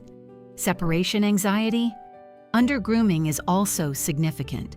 A cat who has stopped grooming normally, whose coat looks unkempt or matted, is not feeling well. Grooming requires both the physical ability and the emotional capacity to engage in it. A sick cat or a severely depressed cat often stops keeping up with grooming. This is a vet visit. Now let's talk about social grooming. Allo-grooming, which is when one cat grooms another. This is a bonding behavior. When cats who like each other groom each other, they're strengthening social bonds, creating a shared colony scent, and doing something neurologically positive for both of them. It's a sign of genuine affection between cats. If you have multiple cats and they groom each other, that's a strong positive indicator of their relationship. Cats who dislike each other don't do this. Some cats extend this behavior to their humans, licking your hand or arm or grooming your hair. This is the same impulse, treating you as a social companion who they have affectionate feelings toward. Receive it as the compliment it is, even if the sandpaper tongue makes you wince. There's also displacement grooming, which is worth understanding. Sometimes in the middle of something, walking across the room, being in a mildly awkward social situation, trying to decide whether to jump onto something, a cat will stop and groom briefly, then resume what they were doing. This isn't random. It's a way of managing mild conflict or uncertainty. The brief grooming creates a small pause, a neurological reset. I'm not sure what to do here, so I'll do something familiar and calming for a second. It's perfectly normal. It only becomes concerning if it escalates into the obsessive, over-grooming territory. Watch your cat's grooming habits as a baseline of health. Any significant change, more, less, in new locations, with apparent discomfort, is your cat communicating. Pay attention to it. Part 5. Face and head signals. Chapter 15. Ear positions. The mood radar. Your cat has 32 muscles in each ear. Humans have 6. Those 32 muscles allow a cat to rotate each ear independently by up to 180 degrees. While you read this, your cat can have one ear pointed forward tracking a sound in front of them, and the other ear rotated backward tracking a sound behind them simultaneously, processing both inputs independently. That's their mood radar. It never shuts off. Cats use their ears for 2 related purposes: sound collection, obviously, and emotional expression. The positions and movements their ears make tell you what they're paying attention to and how they feel about it. And because the movements are mostly involuntary, driven by emotional state rather than deliberate communication, they're genuinely reliable. Your cat can't easily fake their ear position. Let's go through the positions. Ears upright, facing forward, moving gently to track sounds. This is neutral and relaxed. Your cat is comfortable and casually aware of their environment. This is the baseline position in a content, unstressed cat. If you're not sure what your cat's resting expression should look like, this is it. Ears pricked fully forward, both focused in the same direction. Something has their complete attention. They heard or saw something specific, and they're gathering maximum information about it. The ears are acting like satellite dishes aimed at a target. This is alertness and focused interest. Not necessarily alarming, just engaged. Could be a bird outside. Could be the treat bag rustling. Could be you picking up their favorite toy. Ears rotating backward. Not flat yet, just angled back so they're more to the sides of the head than forward. This is your early warning signal. Something is starting to make your cat uncomfortable. Maybe the petting has been going on a little too long. Maybe something in the environment is bothering them. Maybe they hear something they don't like. The ears going back is the first subtle indicator that the cat's comfort level is declining. This was the signal Jennifer was missing with Bella. Before the tail started swishing, before the body tensed, the ears went slightly back. That was the earliest possible warning. When you see this during any kind of interaction, and especially during petting, pay attention. You have a window to change what's happening before it becomes a problem. Ease up on the petting. Give them a moment. See if the ears return to neutral or continue going back. Ears fully flat against the head, often called airplane ears, because they look like wings when you see them from above. This is serious. A cat with completely flat ears is in crisis mode. They're either very scared or very close to aggression, and there's very little margin left before physical action. The ears are flattened partly as physical protection, keeping them out of the way if a fight happens, and partly as communication that says, "I am not okay, and you need to back off right now." Do not approach a cat with flat ears. Do not try to soothe them with touch. Give them space. Remove the stressor if possible. Create an escape route. They will come down on their own when they feel safe. Forcing interaction when the ears are flat is the fastest way to get scratched. Ears pointing sideways, almost perpendicular to the head, sometimes called helicopter ears. Uncertainty and ambivalence. Your cat is in an in-between emotional state, not quite comfortable but not quite alarmed, Not forward with interest, but not back with displeasure.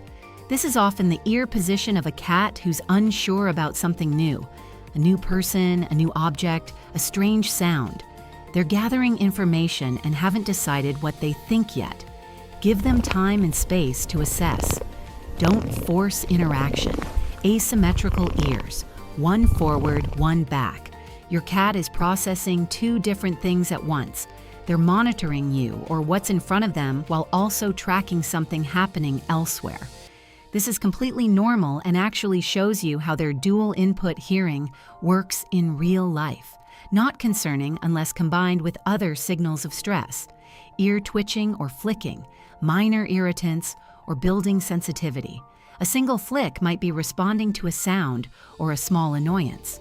Repeated flicking during petting can be an early overstimulation signal, preceding the tail twitching by just enough that if you're watching closely, you can catch it even earlier. Let me tell you about Lisa and her cat Oliver, who his previous family had surrendered to a shelter with the label "aggressive attacks without warning." Lisa was skeptical of that label. In her experience, cats don't attack without warning. They give warnings that get ignored. In her first week with Oliver, she noticed the pattern.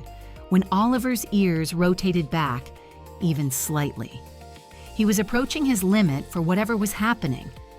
Previous petting sessions, play that got too rough, being approached when he wanted space. If anyone continued the interaction after the ears went back, Oliver escalated. He'd warned them. They hadn't understood the warning, so he escalated to swatting or biting because that's what finally got the message across. Lisa started respecting Oliver's ear signals immediately.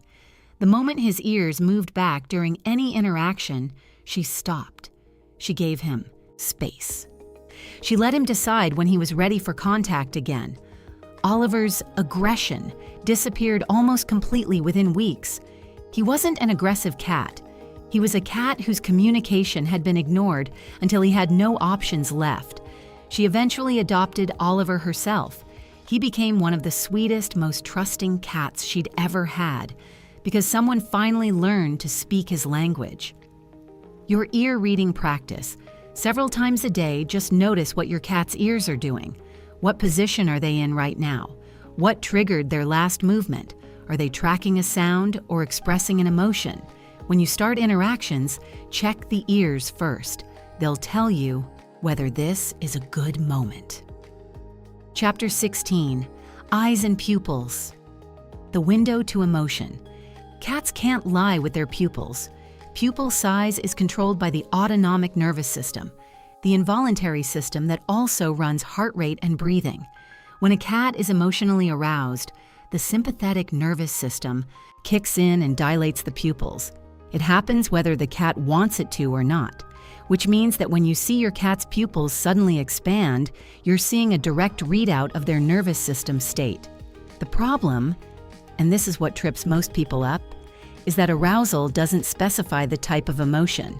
Pupils dilate for excitement and for fear and for aggression and for pain.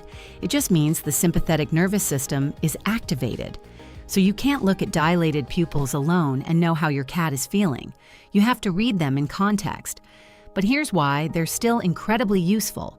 They tell you that something is happening internally, even when the rest of the cat's signals are more subtle.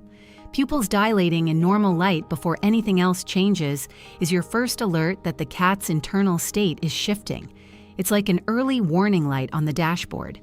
Let's go through eye expressions from the most positive to the most concerning. The soft eye, partially closed lids, pupils appropriately sized for the light, the overall expression just looking gentle and at ease. This is a cat in a good emotional place. Not particularly focused on anything, just present and comfortable. The facial muscles around the eyes are relaxed. There's no tension anywhere. This is what content cat looks like in the eyes. The slow blink. This deserves its own moment because it's genuinely beautiful once you understand it. A slow blink is when your cat looks at you, slowly closes their eyes, holds them closed for a beat, and slowly opens them again. Sometimes they'll do it 2 or 3 times. It's called a cat kiss, and that's actually a pretty accurate description of what it communicates. In the wild, closing your eyes near another animal is an act of profound vulnerability. You can't see threats when your eyes are closed. A cat only does this around individuals they feel completely safe with. When your cat slow blinks at you, they're saying, "I trust you so much that I'm comfortable being momentarily blind in your presence. You are safe to me. I feel peaceful with you." And you can say it back. Look at your cat, relax your face, and slowly blink at them. Hold your eyes closed for a moment, then open them slowly. Many cats will respond with their own slow blink or will come over for closer contact. You are speaking their language. You are telling them, "I feel safe with you too." It's one of those moments that sounds simple, but feels genuinely connecting when you try it. You can use slow blinking to build trust with cats you're meeting for the first time, especially cats who are shy or anxious. Sit at their level. Don't approach. Let them see you. Make soft eye contact, then slowly blink, then look away. Repeat. You're communicating non-threat, non-pressure, peaceful intention. Many cats will slowly warm up to someone who does this consistently. Hard staring is the opposite signal. Prolonged, unblinking, direct eye contact. Between cats is confrontational, a staring contest, a challenge. If you make hard eye contact with a cat you don't know well, they may read it as a threat. This is why cats are famously drawn to the person at the party who's ignoring them. That person isn't making eye contact, which the cat reads as non-threatening, while everyone else staring at them reads as social pressure. If a cat stares at you without blinking, try soft blinking or looking away. You're de-escalating, signaling that you're not interested in a confrontation. Usually this helps. Wide, round eyes with visible whites, surprise, fear, or high arousal. The cat is trying to take in as much visual information as possible because something unexpected or potentially threatening is happening. Combined with tense body and flat ears, this is fear. Combined with play posture and excited energy, this is positive arousal. Half-closed, soft, lazy eyes during any kind of quiet moment with you. Trust and comfort. Your cat is so relaxed in your presence that they can barely stay fully awake. This is one of the nicest things you can see. Now, medical notes that matter here. Anisocoria, one pupil dilated and the other not in the same lighting conditions, is a medical emergency. This can indicate serious neurological issues, injury, or eye disease. If you ever see your cat with mismatched pupils, get to a vet immediately. Pupils that don't respond normally to light, always dilated or always constricted regardless of brightness, also indicate a medical problem. Normal pupils expand in dim light and contract in bright light. If they're not doing that, something is wrong. Changes in the clarity or color of the eye itself, cloudiness, bluishness, redness, warrant veterinary attention. Some of these are serious, some are minor, but none should be ignored. Your cat's eyes are telling you about their emotional state in real time, all the time. The slow blink is an invitation to connection. The dilated pupils are a report from the nervous system. The soft, half-closed eyes are a declaration of trust. Read them and respond to what you see. Chapter 17, Whiskers and Facial Expressions. The subtle signals most people know cats have whiskers. Not many people know that those whiskers are doing active communication work all day long. The technical name is vibrissae, and they're not just long hairs. Each whisker is embedded deeply in the skin and surrounded by nerve endings and blood vessels. They're sensory organs that can detect tiny air currents, changes in air pressure around objects, and vibrations. Cats can feel the shape of spaces and the presence of objects in complete darkness through their whiskers alone. The moustachial whiskers, the long ones on either side of the nose, are approximately as wide as the cat's body, which is how cats gauge whether they can fit through an opening. If the whiskers fit, they fit. But whiskers also move in response to emotional, state, And reading those movements gives you additional information that complements everything else you're reading. Forward-pointing whiskers indicate interest, curiosity, or hunting focus. When a cat is investigating something, sniffing your hand, stalking a toy, watching a bug, their whiskers extend forward toward whatever has their attention. It's like they're reaching out with their sense of touch to gather more information about the thing they're focused on.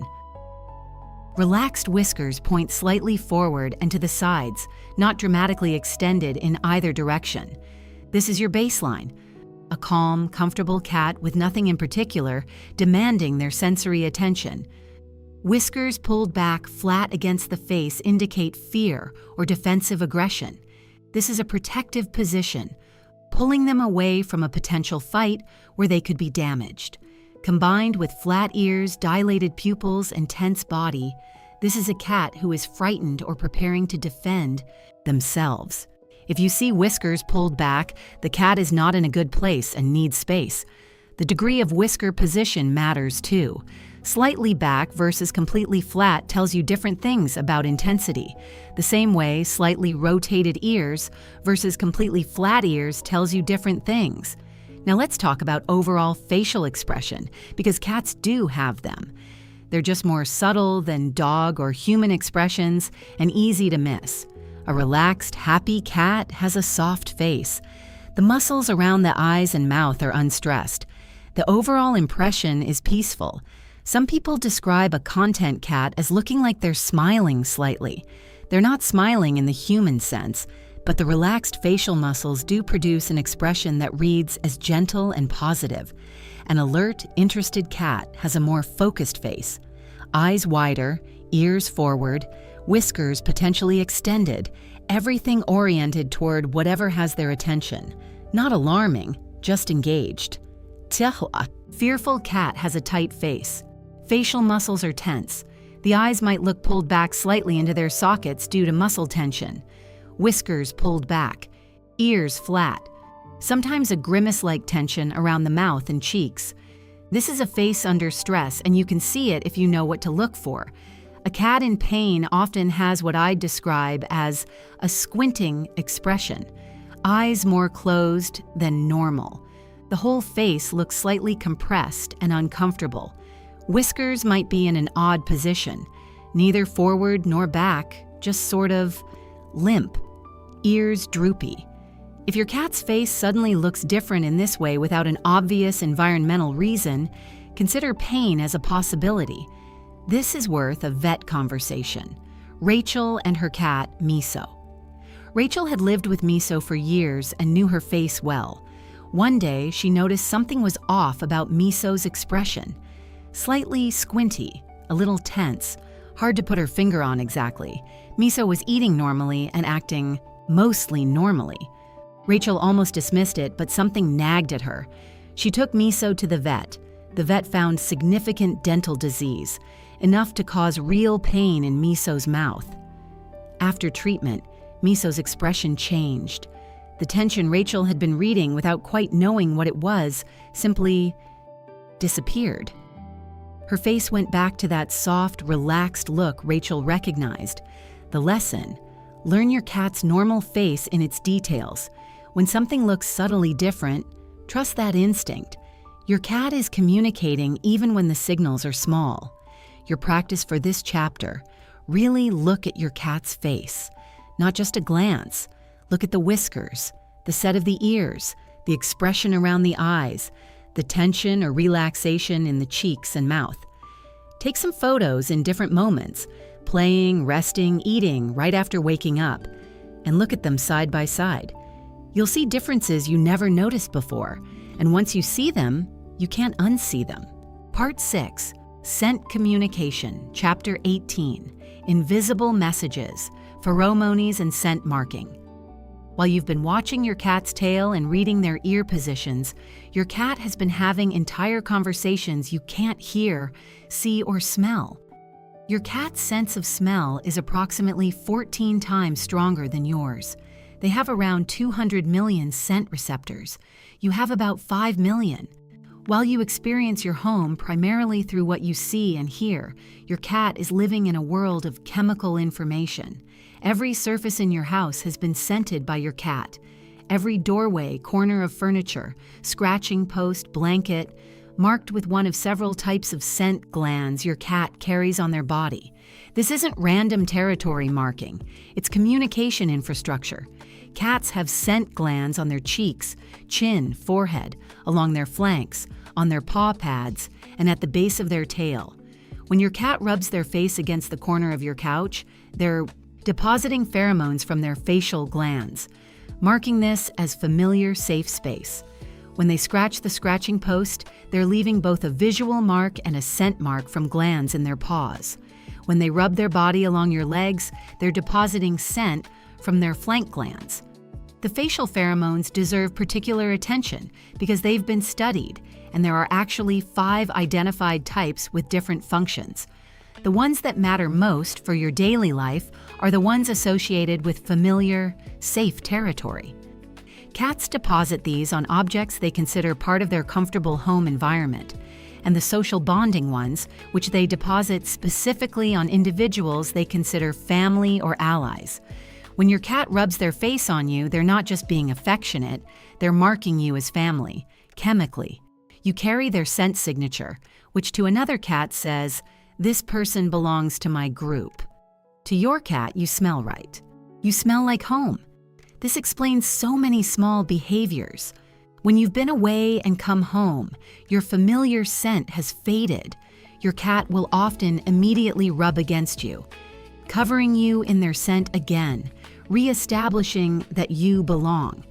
When you bring home something new furniture, new bags, clothes that smell like somewhere else, your cat will likely rub their face on it within hours, incorporating it into their scent map of safe, familiar territory. When you've been petting another cat and you come home, your cat can smell it. They will know. And they may respond with extra vigorous scent marking, reclaiming you from this olfactory interloper. It's not jealousy exactly. It's more like updating a record that had gotten the wrong information. Scratching serves a dual communication function worth understanding. Yes, it maintains the claws, but it also deposits scent from paw glands and leaves a visual mark. When your cat scratches your couch, they're creating a scent and visual composite marker that says, "This is mine. I was here." This is why scratching posts near key locations in your home work better than ones hidden away in a corner. The cat wants to mark important territory, not an isolated spot no one passes through. Urine marking, also called spraying, is different from normal litter box use. During spraying, a cat backs up to a vertical surface, raises their tail, and deposits a small amount of urine at nose height for other cats. This is deliberate communication. The urine contains detailed chemical information about the cat's sex, reproductive status, health, and emotional state. It says, "I was here. This is my territory. Here's who I am." Most neutered indoor cats don't spray, but stress can trigger it. A new cat in the house, outdoor cats visible through windows, significant household changes. All of these can provoke spray marking because the cat feels their territory needs reinforcing. If a cat who has never sprayed, before start spraying, first rule out a urinary tract infection which can cause inappropriate elimination. Then look for environmental stressors. The synthetic pheromone products on the market, the diffusers and sprays that smell like nothing to you but something specific to your cat, are based on real science. They replicate the facial pheromones associated with familiar, safe territory. They tell your cat, this space is marked, it's safe, it's claimed. They can be genuinely helpful during moves, when introducing new cats, or when a cat is chronically anxious. They're not magic, but they're a real tool. The practical takeaway: your cat is always communicating through scent, even when you can't perceive it. When you understand this, some behaviors that seem strange make sense. The reason your cat furiously rubs their face on every new object you bring home. The reason they immediately rub against you after you've been away. The reason they scratch the furniture near the Front door where everyone comes and goes. They're maintaining their communication infrastructure. Let them. Chapter 19, the Vomeronasal organ, chemical communication. Have you ever seen your cat stop, open their mouth slightly, curl back their upper lip into what looks kind of like a grimace, and just hold that expression for a few seconds, seemingly somewhere else entirely? That's called the Flehmen response. And your cat wasn't having a neurological episode. They were using specialized equipment you don't have. The vomeronasal organ, also called Jacobson's organ, is a separate scent-detecting structure located in the roof of the mouth just behind the front teeth.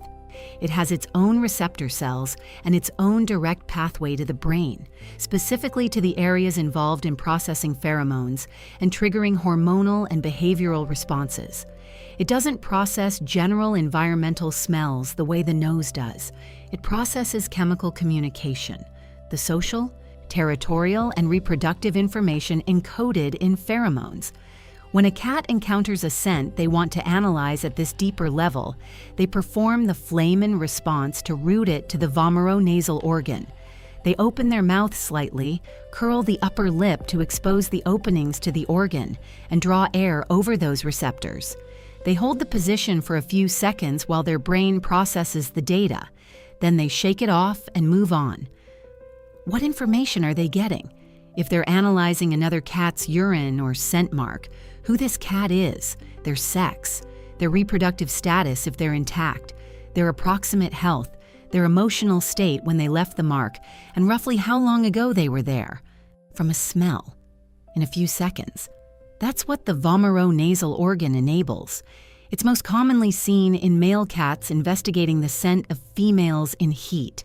But any cat will use it for any scent that requires deeper analysis. An unfamiliar cat's mark, something that piques particular interest, a scent that carries social significance.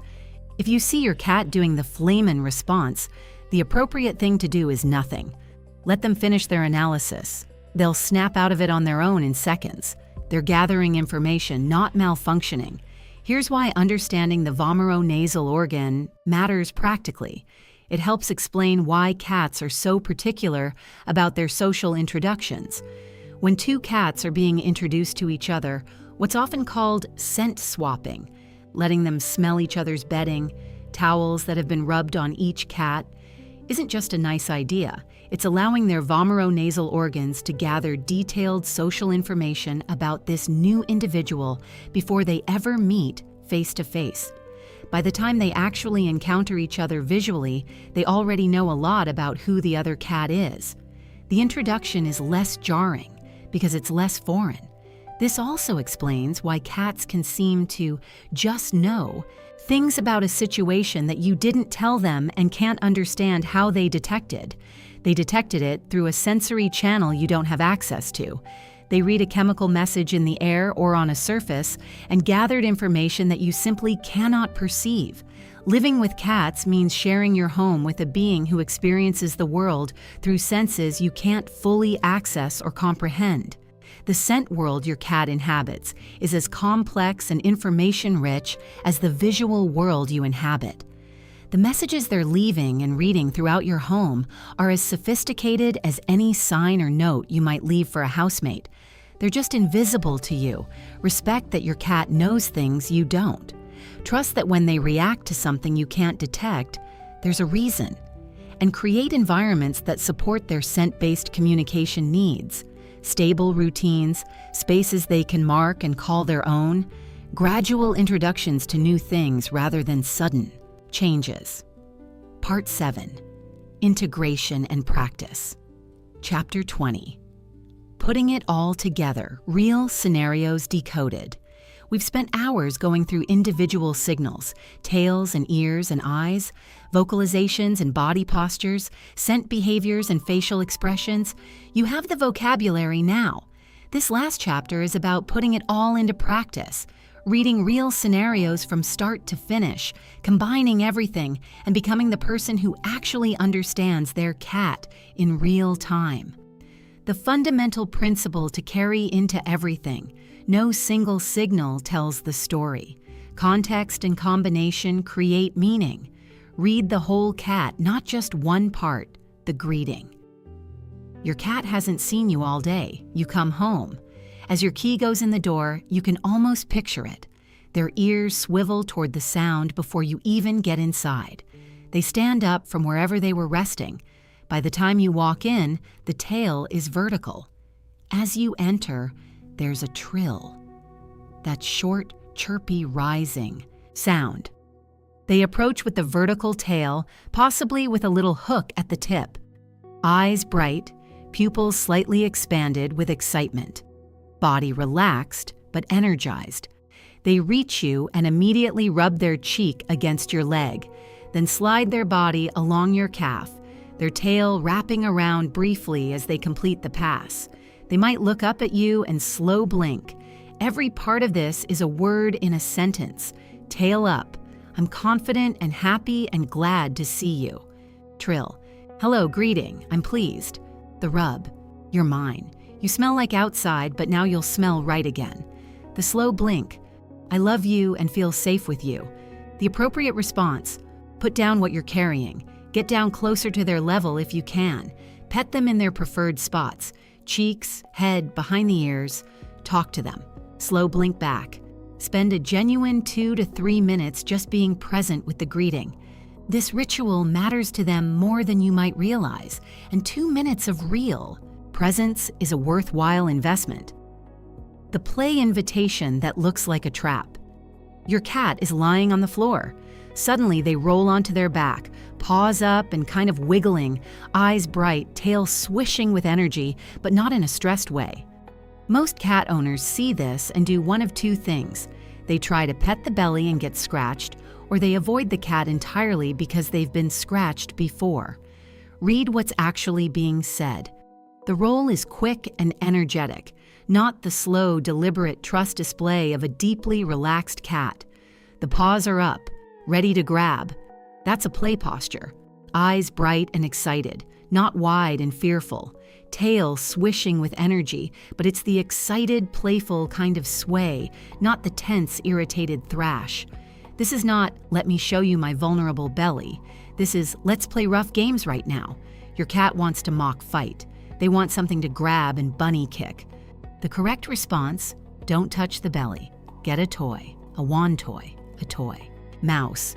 Something they can grab with their front paws and kick with their back legs.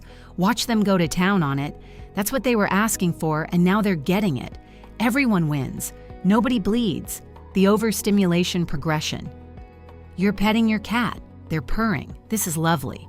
But let's watch the signals minute by minute, because this is where most unexpected bites come from. Early in the petting, tail is still. Ears are in neutral position. Eyes are half closed. Body is relaxed, purring steadily. This is pure contentment. Keep going. A few minutes in, the very tip of the tail starts twitching. Small, subtle movements. The ears rotate back just slightly, maybe 10 degrees. The purr continues but might sound fractionally different. This is your first signal. Stimulation is building. Consider slowing down your petting. A couple minutes later, if you didn't slow down, the tail twitching has spread to more of the tail and there's some gentle swaying. Ears are rotated back more noticeably, maybe 30 degrees. The body is starting to feel a little more tense under your hand. Eyes might have opened a bit wider. This is your clear signal. Stop petting, or at minimum, significantly reduce it. Give them a moment. If you keep going past this point, the tail swishing becomes more forceful, ears going further back, body tense. Maybe the purring has stopped. Pupils dilating. This is your final warning. Stop now. If you ignore the final warning, swat or bite. Here's what's important to understand. From your cat's perspective, they communicated clearly throughout that entire sequence. From your perspective, they suddenly attacked out of nowhere. But there was no suddenly. There was a progression that was there to be read the whole time. When you can read the early signals, that tail tip twitch, that first slight ear rotation, you can stop long before anyone gets frustrated. Your cat stays comfortable, you stay safe. The petting session ends on a positive note, and your cat is more likely to seek you out for petting again because it's always been a pleasant experience. Window drama. Your cat is sitting at the window watching whatever is going on outside. Normal cat behavior. Then something appears out there.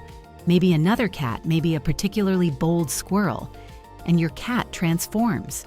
The tail that was relaxed is now straight out and starting to puff. Ears have swiveled forward and locked.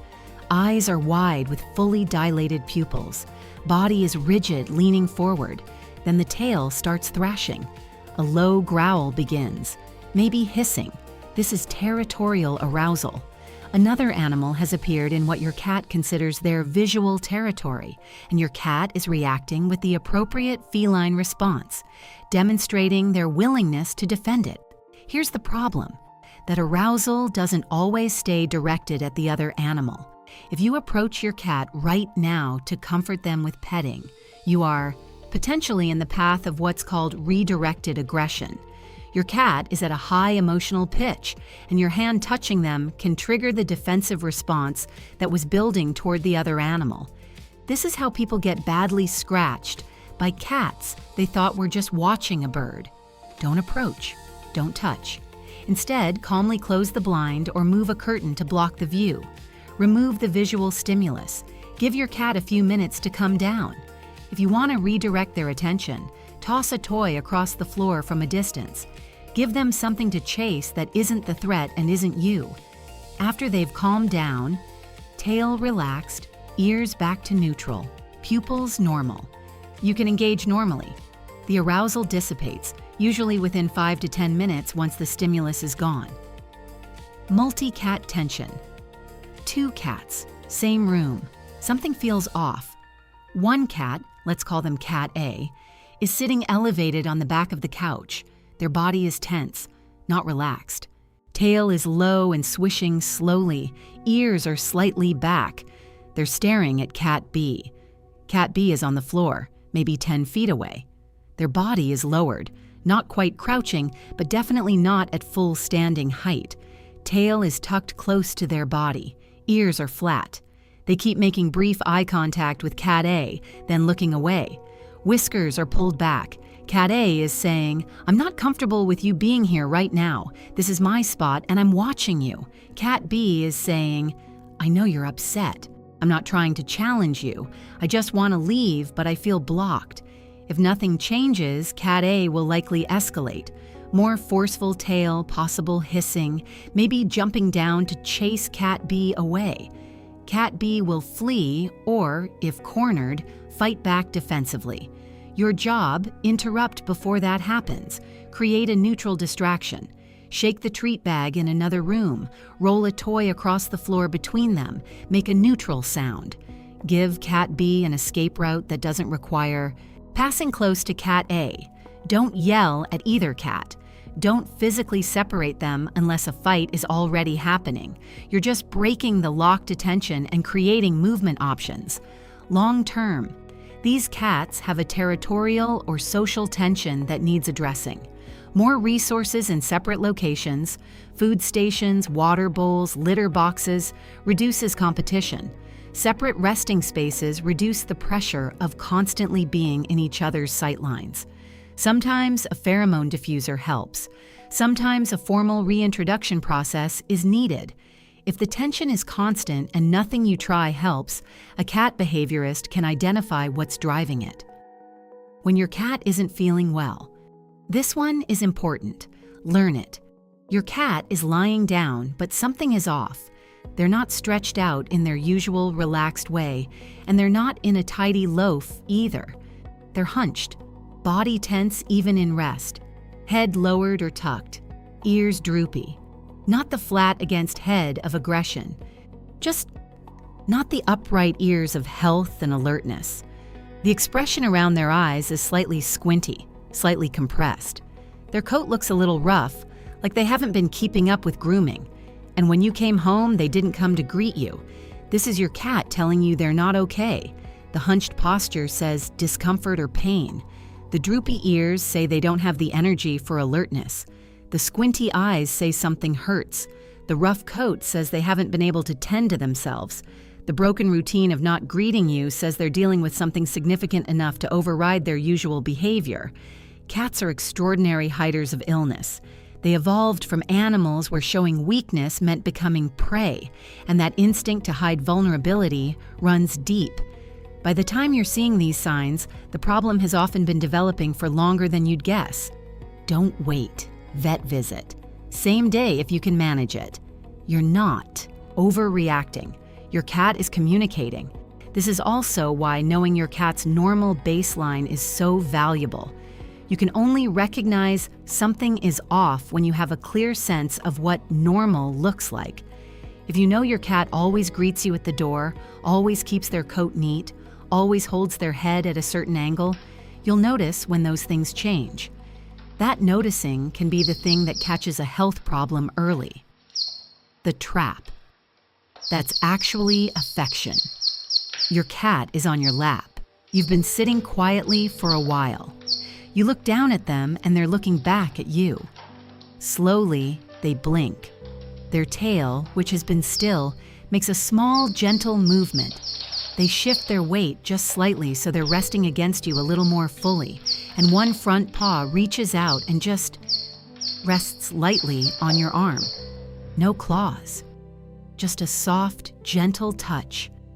Decode this. Looking at you. I see you. I'm aware of you. You're important to me. Slow blink. I love you. I feel safe with you. This is good. Relaxed tail. I'm calm and content. The gentle weight shift. I want to be closer to you. The soft paw touch. I'm here. You're here. This is good. This is your cat expressing love. Not loudly, not dramatically. In the quiet, understated way, cats actually do it when they mean it. The appropriate response. Breathe. Be there.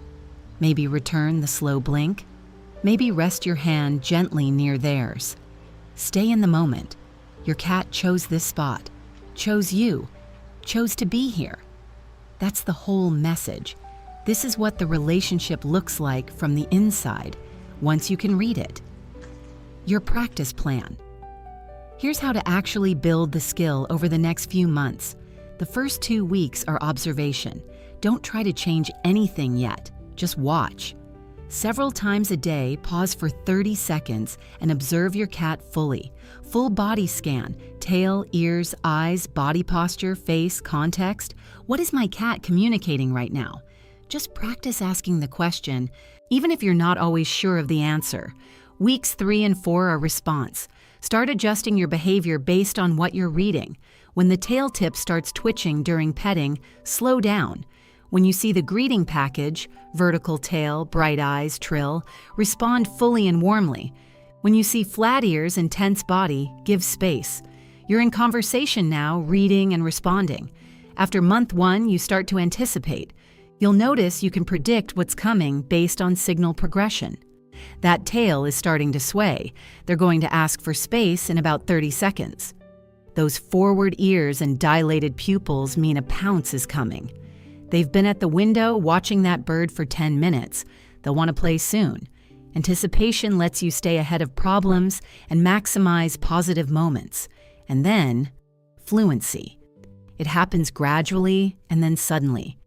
You'll find yourself glancing at your cat and just knowing how they are, what they need, what they're thinking, without having to consciously run through a checklist.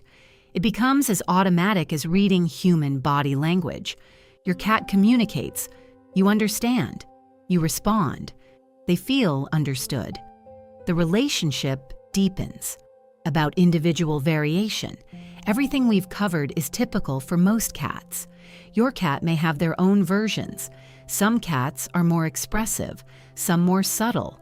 Some rely heavily on vocalizations. Some communicate almost entirely through body language.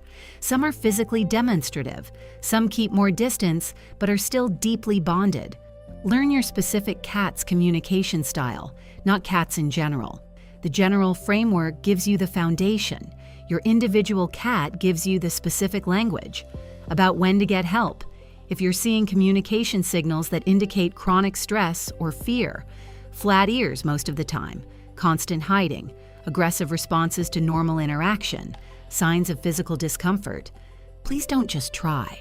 To manage it, see a vet first to rule out medical causes, then consider consulting a certified cat behaviorist for behavioral issues.